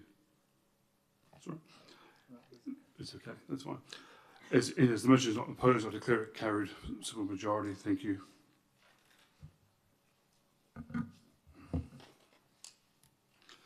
Before we move on to officers' reports for committees and officers, I remind members of the public not to take any action on council's decisions on items on this evening's agenda which they may have an interest in until formally notified in writing by the town has been received.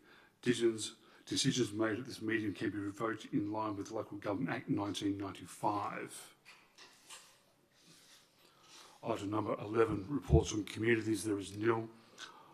Item number 12, reports from officers. 12.1, corporate services. 12.1.1, statement of financial activity for period ending 28 February 2022. We have an officer recommendation before us that council receive statements of financial activity for the period ending 31st of February 2022. 28, yes, February, yes. Can I have a mover, please? Move, Councillor Turner, thank you. May I have a seconder, please? Oh, okay. Councillor Bennett, thank you. Are there any questions? Is anyone against the motion? As the motion not opposed, I declare it capable of simple majority. Thank you.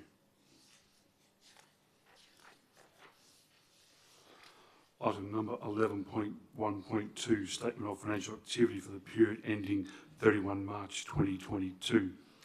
We have an officer's recommendation before us that council receive the statement of financial activity for the period ending 31st of March 2022. Can I have a mover, please? Moved, Councillor Turner, thank you. May I have a seconder, please? Thank you, Councillors Urquhart. Thank you. Are there any questions? Are there anyone against the motion? As the motion not opposed, I declare it carried simple majority. Thank you. Item number 12.1.3, 1-02 Public Interest Disclosure Policy. We have an office recommendation before us to adopt policy 1-023 Public Interest Disclosure Policy as per attachment 1. Can I have a mover, please? Point of clarification, Yes, as I've Councillor been Gillian. on leave of absence, through the chair, leave of absence for 2 weeks, has this been discussed at any length in the council briefings? Thank you. Yes, it has been, yes. Thank you, Councillor Gillian. Can I have a mover, please? Councillor Zuki, thank you. Can I have a seconder, please? Councillor Bennett, thank you. Excuse me, Mr Chair, can we just clarify what was said earlier, that the minutes or the proposal will be actually clean when it goes out in the minutes? Correct, yes. Thank you. Yep. Are there any questions? Is anyone against the motion? As the motion not opposed, I declare it capable of simple majority. Thank you. 12.2 Community Services. 12.2.1 Town of Port Hedland Youth Development Plan 2022-2025. We have an office recommendation before us to adopt the Town of Port Hedland Youth Development Plan 2022-2025 and refer to the consideration within the 2022-2023 budget for the sum of $250,000 for the implementation for the year 1 of the plan. Can I have a mover, please? Thank you, Councillor Christensen. May I have a seconder, please? Thank you, Councillor Turner. Are there any questions? Is anyone against the motion? As the motion is not opposed, I declare it carried simple majority. Thank you. Can I, through the chair, just make a comment? Yes, sorry. It's Just like to congratulate Town of Port Hedland for the work that's been undertaken. That discussion started when we were first came onto council. Certainly has been a piece of work that's been heavily consulted, and I think it positions us well to engage with the youth sector and to raise, to start to address in a very constructive way a lot of the concerns that sit in community, and it provides a framework for us to take action and make investment and to leverage and build partnerships. So well done. There was some excellent work done by both Town of Port Hedland and the consultant we engaged, Peter Kenyon. So I think this is the foundation work that was needed. So thank you. Thank you, Councillor Turner. 12.3 Regulated Services. 12.3.1 Amended to street names at the Port Hedland International Airport. Okay, yes, Councillor Gilliam, declaration of interest, please.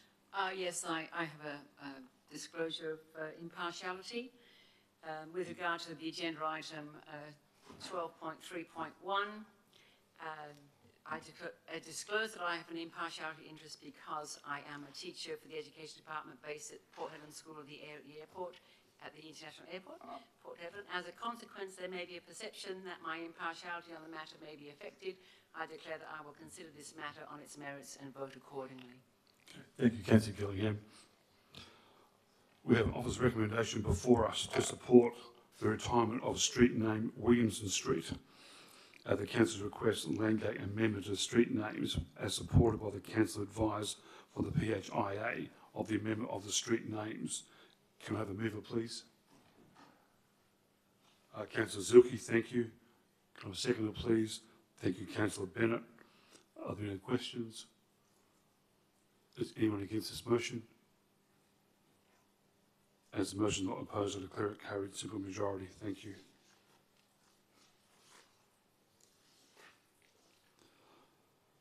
(12.3.2) the budget amendment contribution that works at the Port Hedland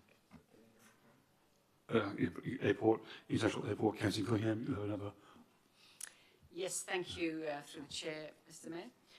With regard to agenda item 12.3.2, the budget amendment continuation works at Port Hedland International Airport, I disclose that I have an impartiality interest because I'm a teacher of the Education Department at Port Hedland School of the Air, based at the airport. As a consequence, there may be a perception that my impartiality on the matter may be affected. I declare that I will consider this matter on its merits and vote accordingly. Okay, thank you, Councillor Gillingham. We have an office recommendation. Council approve the budget amendment of $300,000 for the Airport Capital Works Reserve for the completion of the 2021-22 town works of the contamination remedy for the PHIA Operation Company Proprietary Limited, and note that additional funding will be requested in the 2022-23 budget for the PHIA to complete the asbestos encapsulation cell. Can I have a mover, please? Thank you, Councillor Urquhart. Can I have a seconder, please?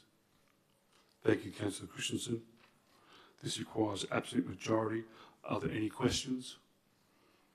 Is anyone against the motion? As the motion is not opposed, I declare it carried, absolute majority. Thank you, councillors.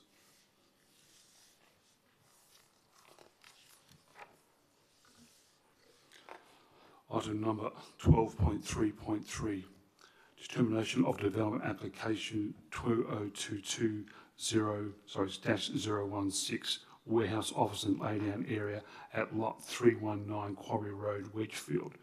We have an office recommendation before us that council grants the development approval for DA 2022-061 for the development and use of a warehouse, office and laydown area at lot 319 Quarry Road, Wedgefield, pursuit of the Planning and Development Local Planning Scheme Regulations 2015, subject to conditions 1 to 13. Can I have a mover, please? Councillor Zilke. Thank you, Councillor Zilke. Can I have a seconder, please? Thank you, Councillor Turner. Are there any questions? Is anyone against the motion? As the motion is not opposed, I declare it carried. Absolutely, simple majority. Thank you.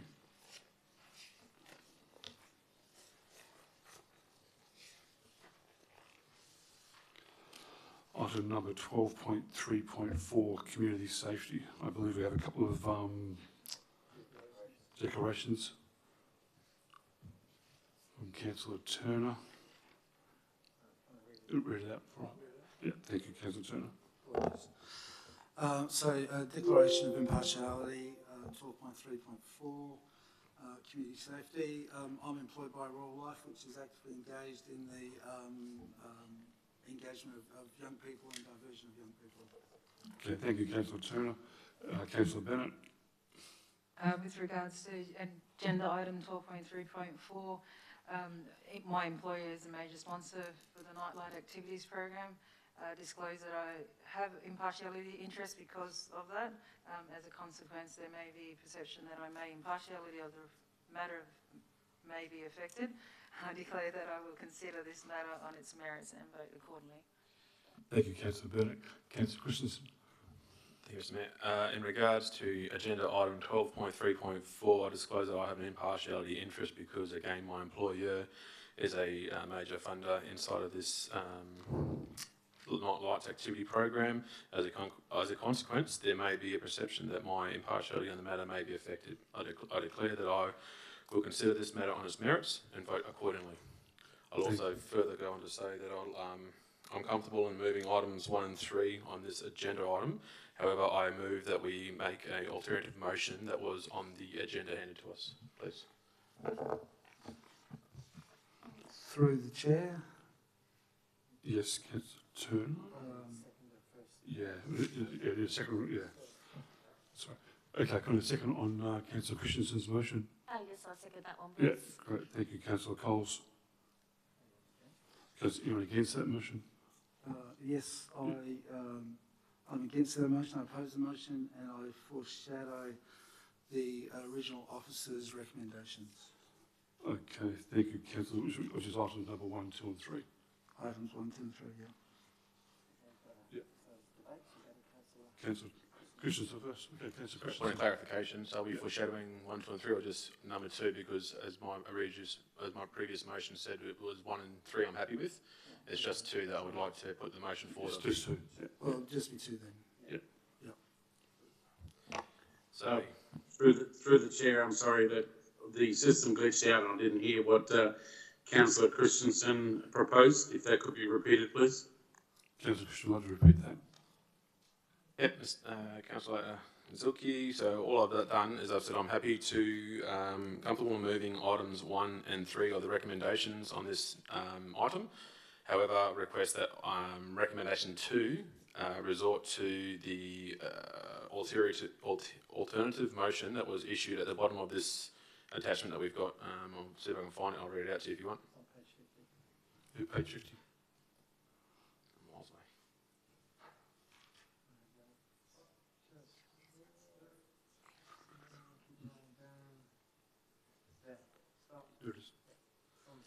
So the motion states that, or can you see that? Do you want to say to me reading it out? Sound like Yeah, I can see it. I'll just read through it myself. Yep, here it is. Do you want to give me some time before I start debating?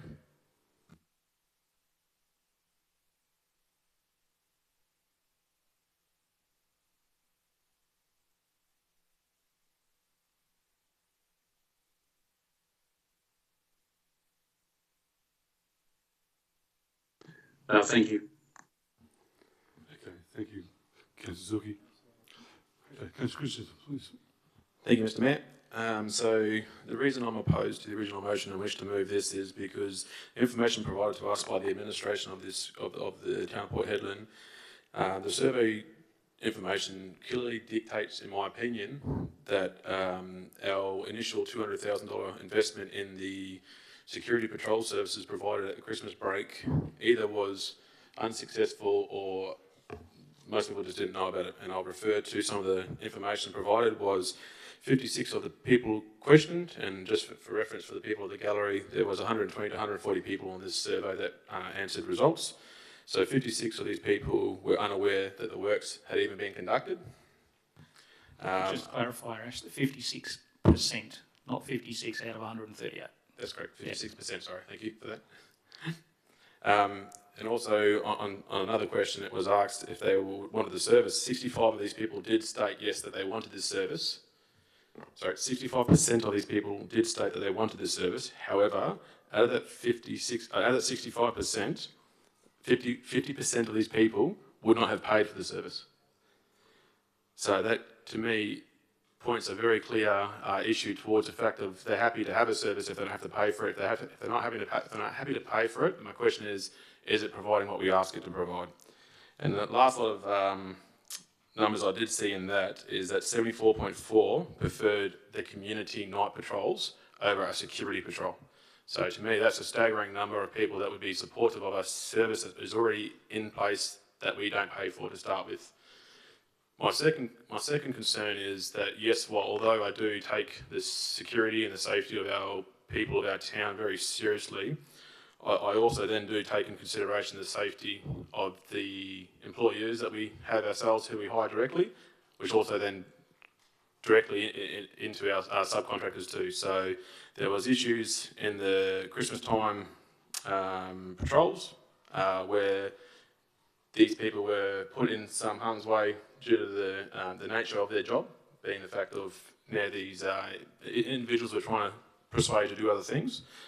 I'm not comfortable in putting people in danger to do a job that I can guarantee and I believe strongly in that we can invest in assets to help do this job from an arm's distance, which is why you'll see that the motion dictates that we put a sum of the $500,000 into additional cameras and CCTV and software related to that in order to, again, ascertain more eyes on the street at arm's distance without creating too much of an issue.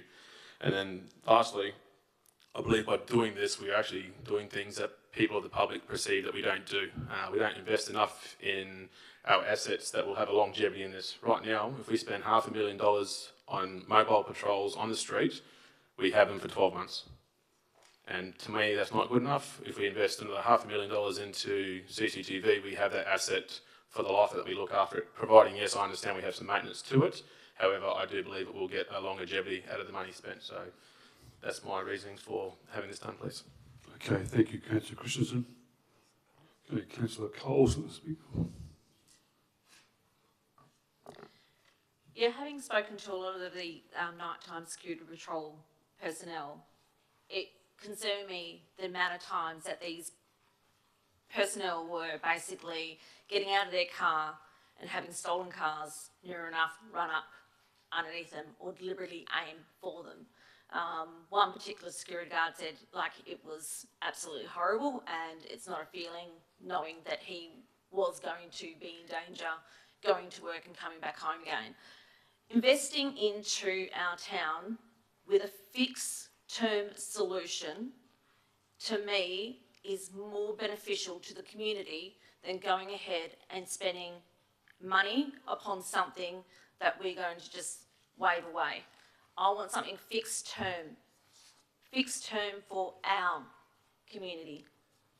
Something that we can heavily invest in, that we can have eyes on the street, we can have people monitoring and looking from all different angles, not just a pair of eyes driving around. This is multiple streets that could be watched, multiple places that potentially would not get broken into if you actually had CCTV and someone manning it 24/7. Imagine how much safer we could actually try and make our community by actually having a fixed place and something that's monitored all the time. I think this is a much beneficial way to actually go about things than having a car running around and potentially their lives in danger as well. Okay, thank you, Councillor Cole. Councillor Turner. Thank you. I certainly appreciate the points that you've made, and I certainly appreciate the points that have been made tonight from the floor. It's actually great that we're debating this because it is about the future of our town, it's about investment, it's about building the capability of both the services that we have and certainly the young people, young people that we want to grow. And I think everybody here would agree that we want better outcomes. We want to create a better future for our kids. So on that point, I don't disagree with anyone, and I certainly don't disagree with the importance of CCTV. I think that's a part of a strategy, but it's only one part of a strategy in the same way that patrols are only one part of a strategy. There's no magic bullet here, and there's a lot of things that have to come together. The patrols came out of a identified need, a concern leading up to the last Christmas period, and that there's a social narrative that occurs, and it occurs across the northwest, where we have highly elevated incidents of antisocial behaviour, and it was predicated that it would be beneficial to have eyes on the street, and that in the form of a security or security patrols, which is what we provided. I don't think anybody anticipated the frequency in which we had the antisocial, the car theft, occur, and certainly the escalation of violence, which included the ram raids, and the car rams. That's a new phenomena that really hasn't been seen in the Northwest, really in the last, before the last 18 months. And this is an issue that sits across Kununurra, less so Broome, but certainly in other spots.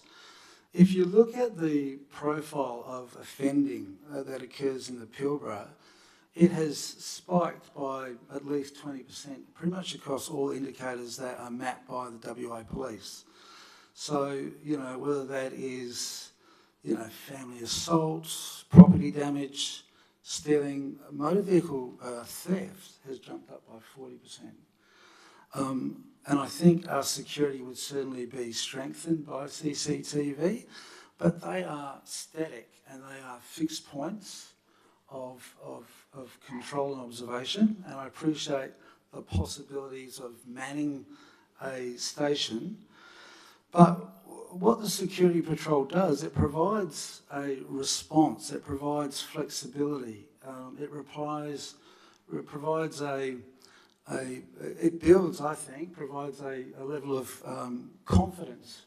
Now, I appreciate you said that 56% of those that were surveyed didn't know about security patrols. That's not Security Patrol's fault. That sits with the town of Port Hedland and ourselves for not having an effective communication strategy that says, this is what we're doing, this is what needs to happen. This is how we're trying to build confidence and promote safety. So I recognise, that point. 65% have said they value the security patrols, but 50% of that said, look, we're not prepared to pay for it. I understand that. There's a lot of things that people aren't prepared to pay for, but we need to do it through necessity, and I'm not sure that we can't afford not to do it. Coming to the point, and it's a very valid point that's made by Councillor Coles about the safety of those that are in the cars. My observation, again, talking to the Security Patrol officers myself, having been not driven with them, but certainly talking to them in the early hours of the morning, is that it strikes me that it's insufficient to have one person drive a car as a security officer, because the risks that exist are there. So my suggestion going forward would be to retain the funding, and that the model would require a minimum of 2 persons per car. So that's what, there's some of my arguments. The other element is that, we have more than 100 cameras that sit across the community. We have a budget for more cameras. We had the opportunity last year, and the opportunity I'm sure will present itself where, through federal grants called Safer Communities, it's the Department of Home Affairs, they have, matching funding up to 1.5 million for both early intervention services, things like the night fields, but they also have it for critical community infrastructure. Now, again, we as Town of Port Hedland, as a council, we didn't apply for those funds. I had the conversations, and for a whole range of probably very valid reasons, that didn't happen. There's an opportunity, really what I'm saying is that there'll be opportunities to leverage additional funding and significant funds to really bolster that sort of capability. And I'll just say lastly that I think, well, that's actually one more point.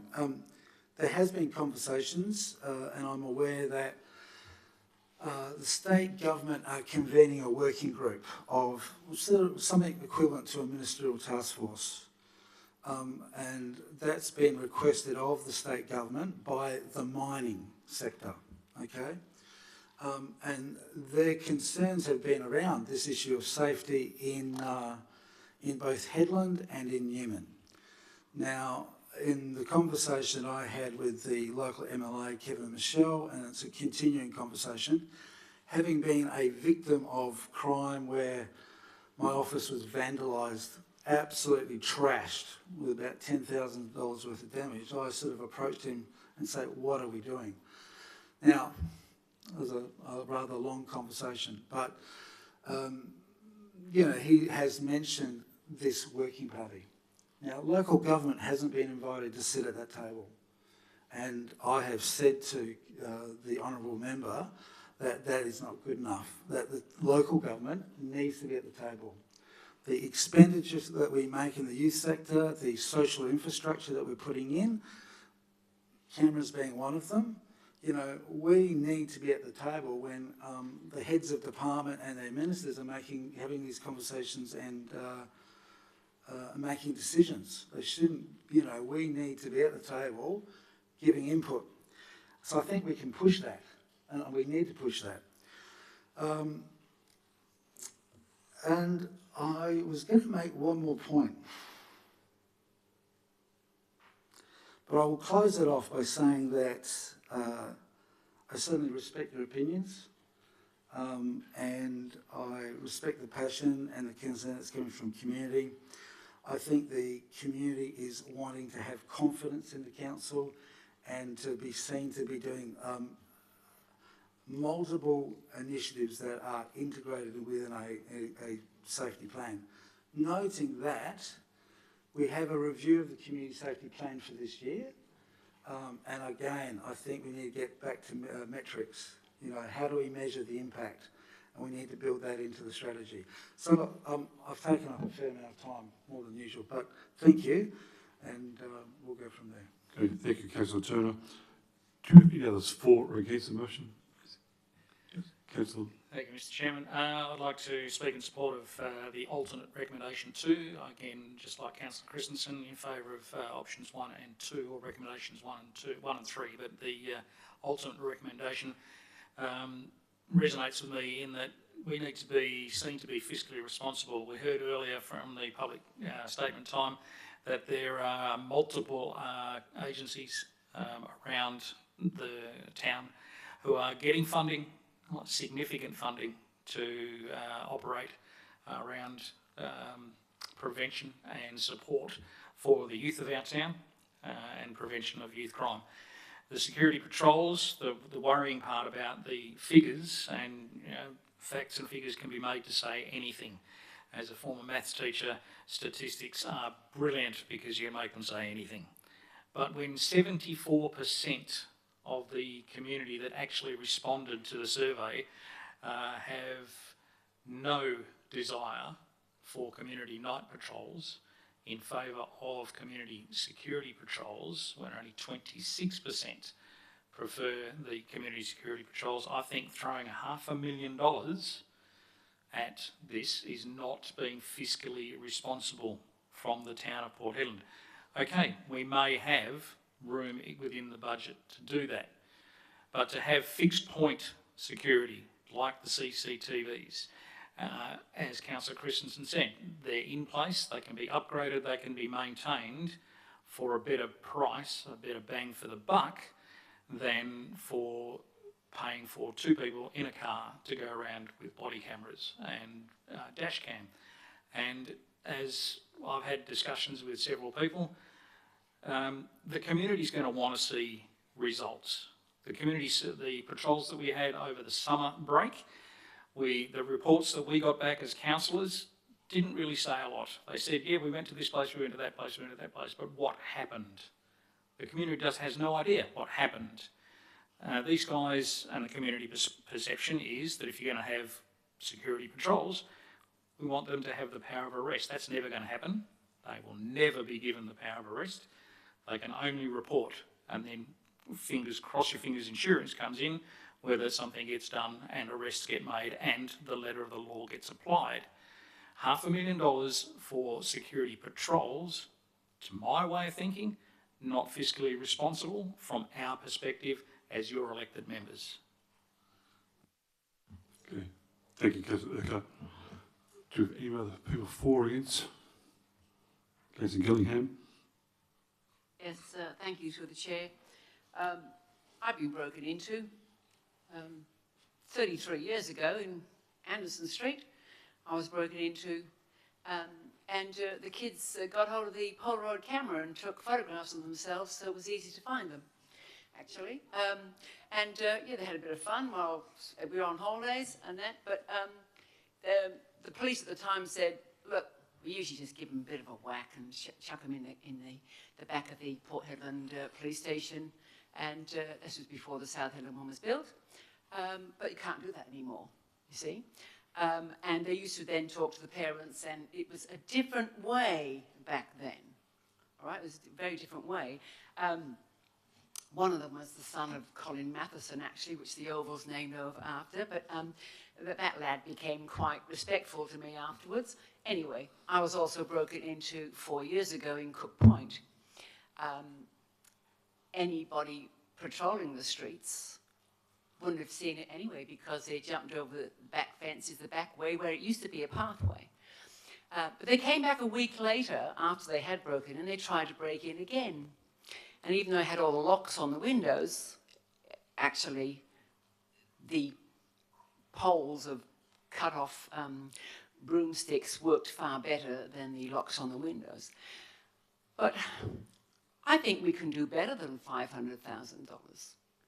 If we need to have patrol cars later on when we get some more cameras, then we'll revisit that again, because that's what we need to do as leaders in our town to try and to help to keep our families and our communities safe. Because it can be scary out there. I'm pretty much a late bird when it comes to sleeping in Cook Point. You think that nothing ever happens in Cook Point. Well, it does. I hear the whistlers at night going along to see if you've got a dog.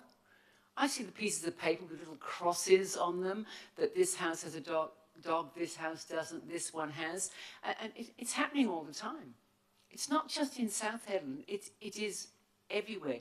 People are breaking into all the time. Wedgefield, I mean, people, their businesses. So, yes, I really think the cameras are the way to go. Look, it's happening all over the place. But if we need to up this amount of money and have both, that's something else to be considered. We have Deputy Mayor, who's the chairperson of the Audit and Finance Committee, Councillor Christensen, deputy person on the Audit and Finance Committee. You know how much money that we could possibly afford. But this is a start. I really think the cameras do help. And when my son was sitting on his veranda in Pretty Pool when he lived there, and early hours on a Friday night, Saturday morning, and he didn't know that a car had gone by and everybody was jumping out at 2 or 3 o'clock in the morning. But his cameras, his personal cameras, captured everything. And because he noticed something on the Facebook on the Saturday morning at 9 o'clock, oh, I got broken into in Rogers Street, he said, well, I've got it on my CCTV camera. And the police came around within half an hour and said, can we have the camera? Can we have the videos? And they sat there and they downloaded it onto their terabyte drive. And they had come from Wickham.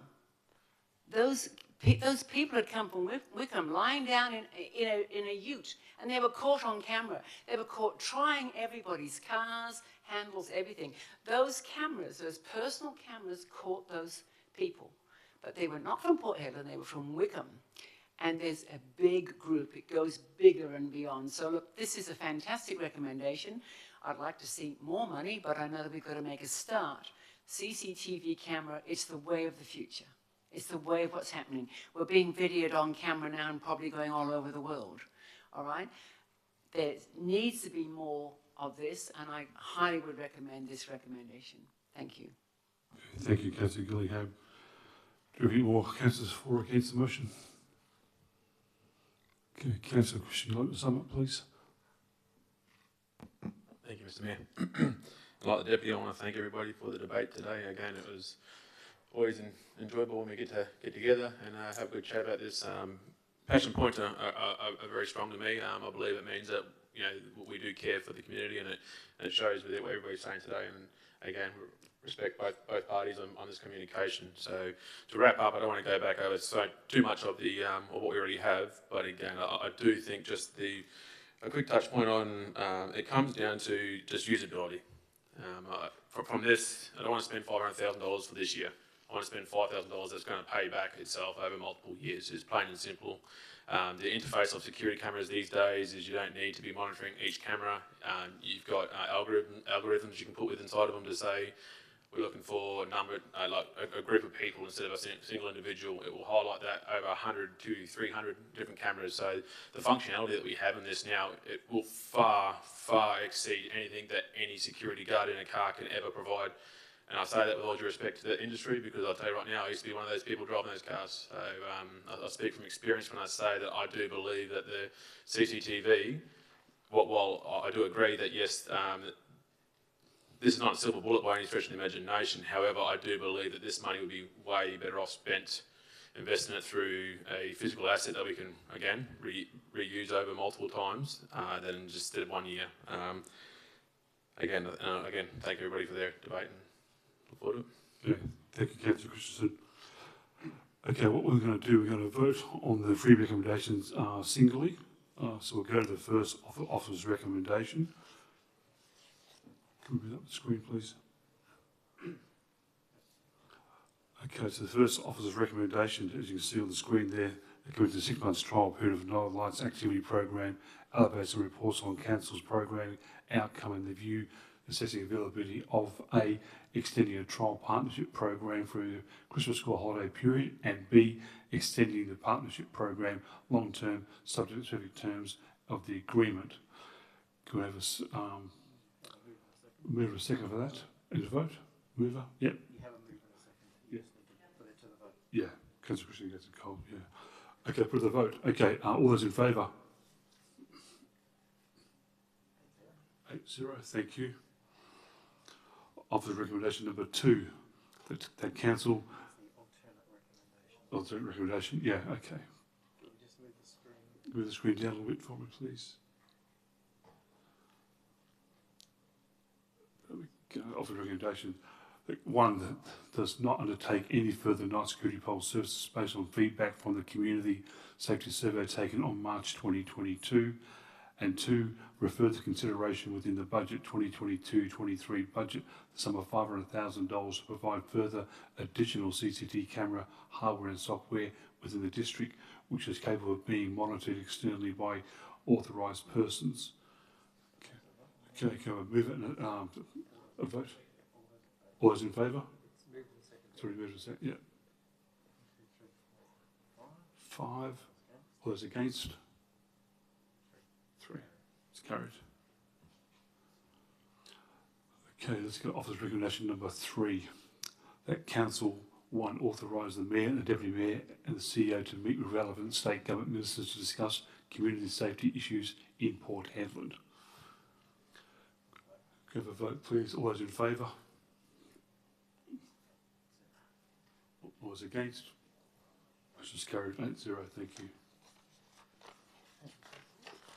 Thank you, councillors. Moving forward.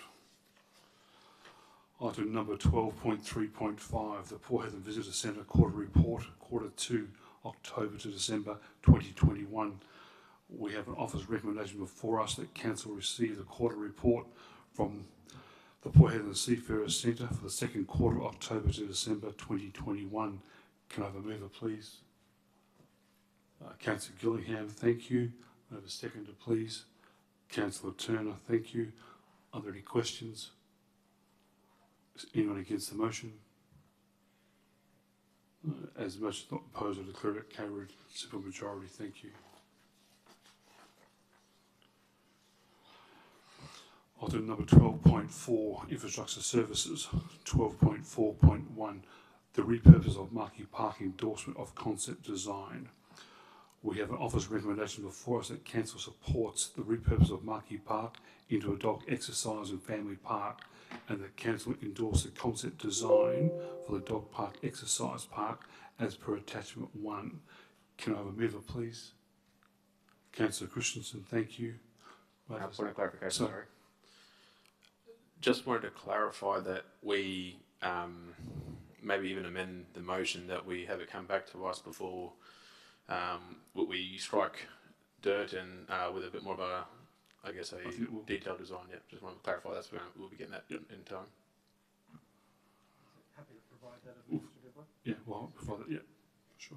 Okay, so you're happy to move it still? Yeah, okay, thank you. Can I have a seconder, please?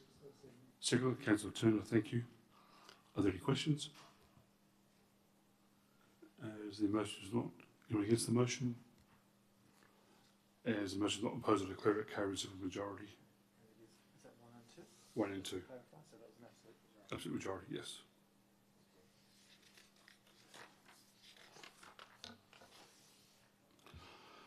(12.4.2) 3-year weed removal program. Yeah, Councillor point of Gillingham. clarification. I didn't hear the answer to our director when I asked the question at public at council question time. Not as yet. Okay, thank you. Okay, thank you.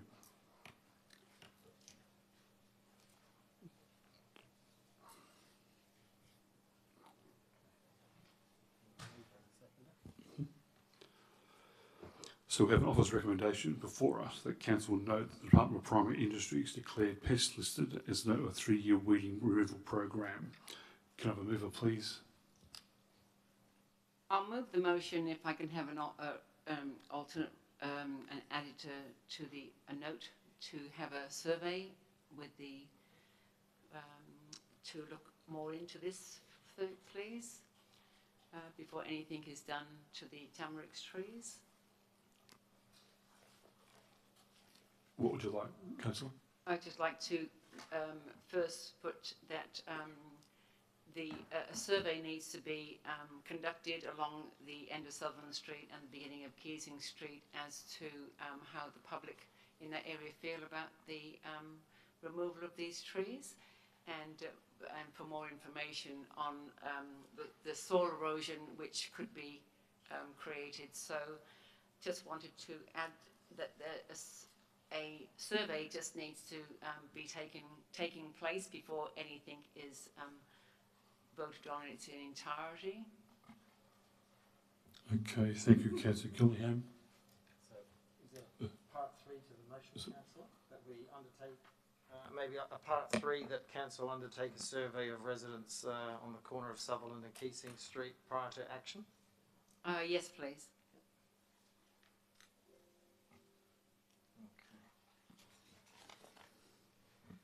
Do you want a seconder for that motion? Yeah, could a seconder on that motion, please? Councillor Coles? Yeah, Councillor Coles, seconded. Anyone against that motion? I'd like to ask a question of the director, though, if I may. Yes, certainly. If these tamarix trees are removed, are they going to be replaced with something to control the soil erosion? I'll work through the director. Thank you. Yes, it is proposed to replant with dune specific low plants. Okay. So, Councillor, you could answer your question? Yeah, thank you.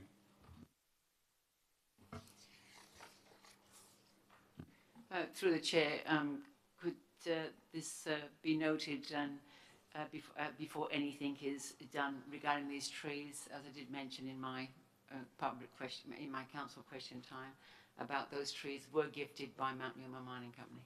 Yes, thank you, Councillor. Is there anyone against that motion?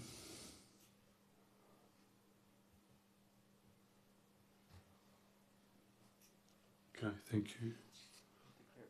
Declare it carried. Thank you.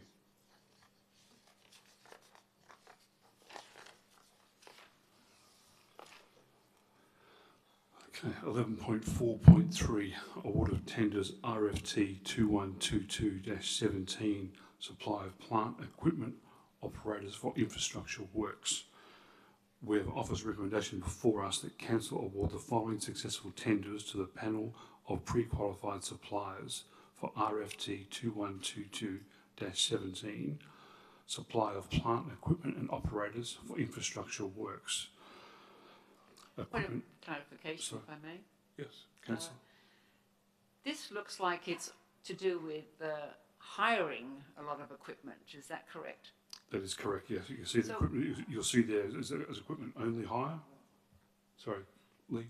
It's both. So there is sometimes specialist equipment that we may hire, but generally It's for works associated with roading, bitumen. So it's what's colloquially known in the industry as a wet and dry hire panel. Oh, thank you. I just wanted to clarification because I had learnt from members of the rubbish disposal tip that a lot of the vehicles there which were purchased are out of service and then they've been hired, vehicles, earth moving, etc. And I just think this, can we please look into this a lot more? Why are we doing a lot more hiring? Yes, I agree if it's going to be for road, but I'd like us to look more into why we're not actually perhaps maintaining more, perhaps needing to purchase.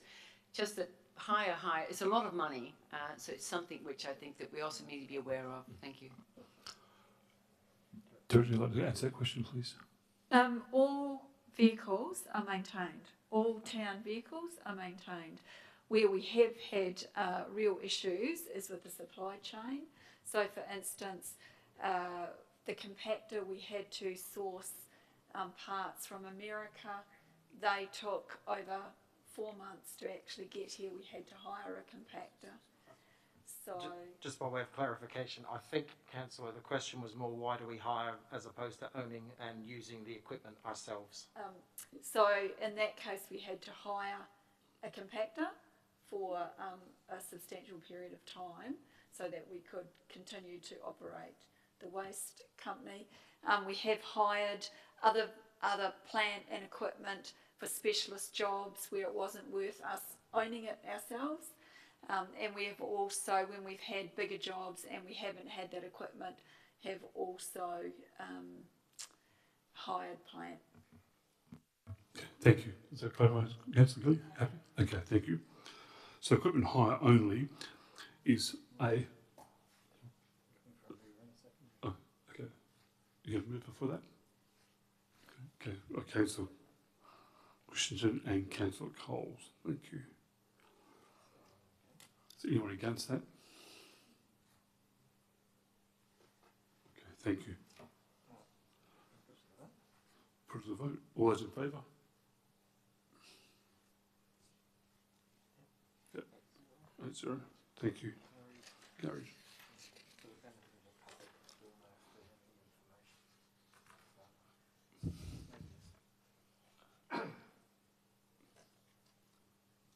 Just for the benefit of the members of the public, the information on tenders is always not disclosed until a council resolution, and then the information is provided in their council minutes so you know which companies have been engaged. Thank you, Zia.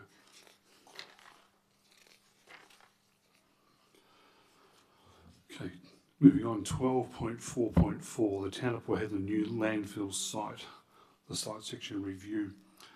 We have an office recommendation before that council notes the report from the Town of Port Hedland's new landfill site in attachment 1, site section reviewed by the council to undertake necessary statute for the confirmation, the confirmation and the study of the preferred site of the new Town of Port Hedland landfill to begin discussions with Garriota Corporation on establishing an area for the preferred landfill site. Can I have a mover, please? Thank you, Councillor Coles and Councillor Zilke. Thank you, Councillor Zilke. Are there any questions? Are there anyone against the motion? As the motion is not opposed, I declare it carried simple majority. Thank you.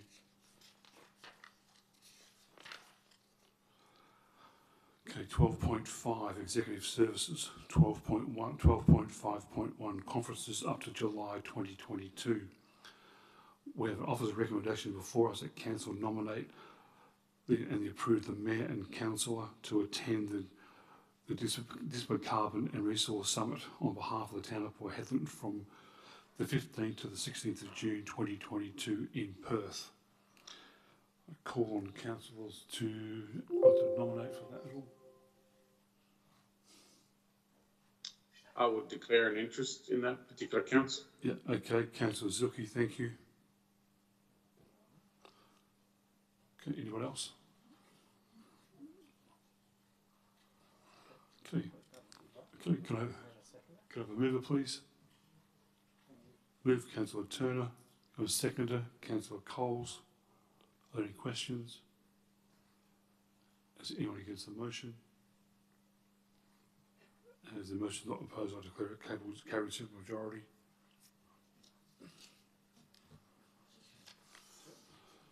Okay, we have an office recommendation before us that council nominate and approve the CEO, Mayor and Councillor to attend the National General Assembly 2022 on behalf of the town of Port Hedland from 19th to the 22nd of June in Canberra.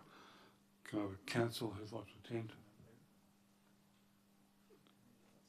Councillor Turner and Councillor Christensen. Others? Okay, can I have a mover please? Move Councillor Coles, a seconder, Councillor Bennett. Are there any questions? Anyone against the motion? As the motion is not opposed, I declare it carried simple majority. A point of clarification question. If you have two councillors that have nominated, is it possible that the funding will allow for two councillors to go? Funding will allow, yes. That's great. Thank you. We have offered the recommendation before us that council nominate and approve the CEO and Mayor and a councillor to attend the Pilbara Summit 2022 on behalf of the town of Port Hedland from the 29th to the 20th of June in Karratha. Councillors like to attend that? Okay, Councillor Christensen, Councillor Bennett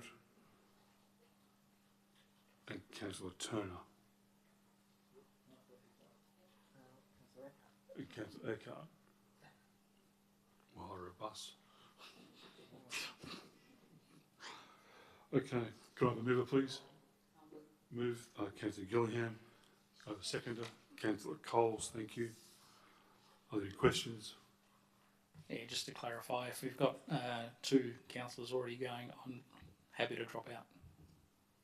Okay, Councillor Urquhart, thank you for that. Yeah. That one's in Karratha, and I'm happy to stay at my sister's house if that means Mr. Councillor Urquhart can come. Step back.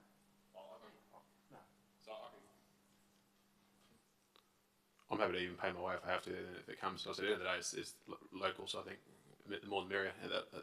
It's a good event to go to. It's very, very important, I think, yes. Yeah, that's fine. Okay. Seconder, yeah, all those in favour? That's 0, thank you.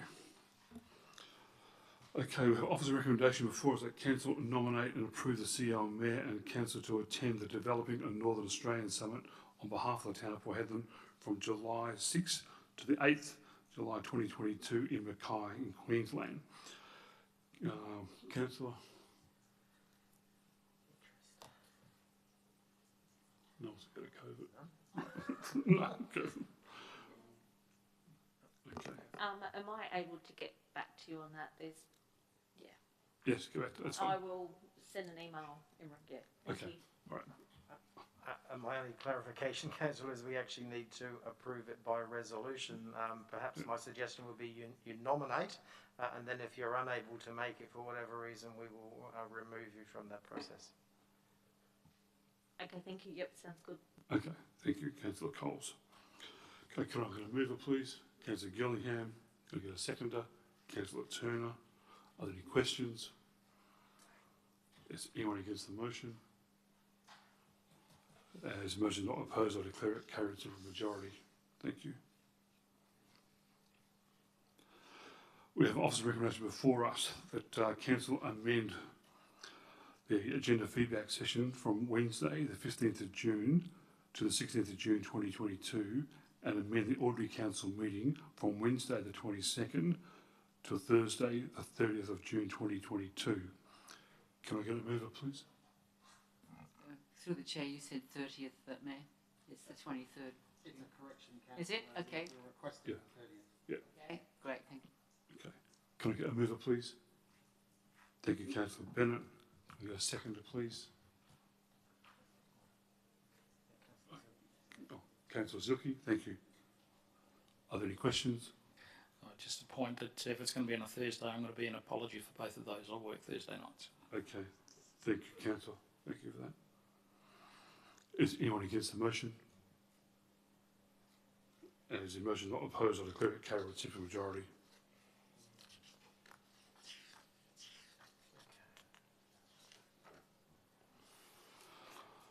Item number 13, motions of previous notice is given, there is nil. Item number 14, new business of urgent nature, late items, there is nil. Item number 15, matters for which meeting may be closed, confidential matters, there is nil. Item number 16, closure. 16.1, the date of the next meeting. Council, this brings us to the end of our meeting. The next ordinary council meeting will be held on the 25th of May 2022 at 5:30 p.m. 16.2, closure. Being there no further business, I declare the meeting closed at 8:12 p.m. Thank you, councillors, staff and members of the public for attending. Thank you.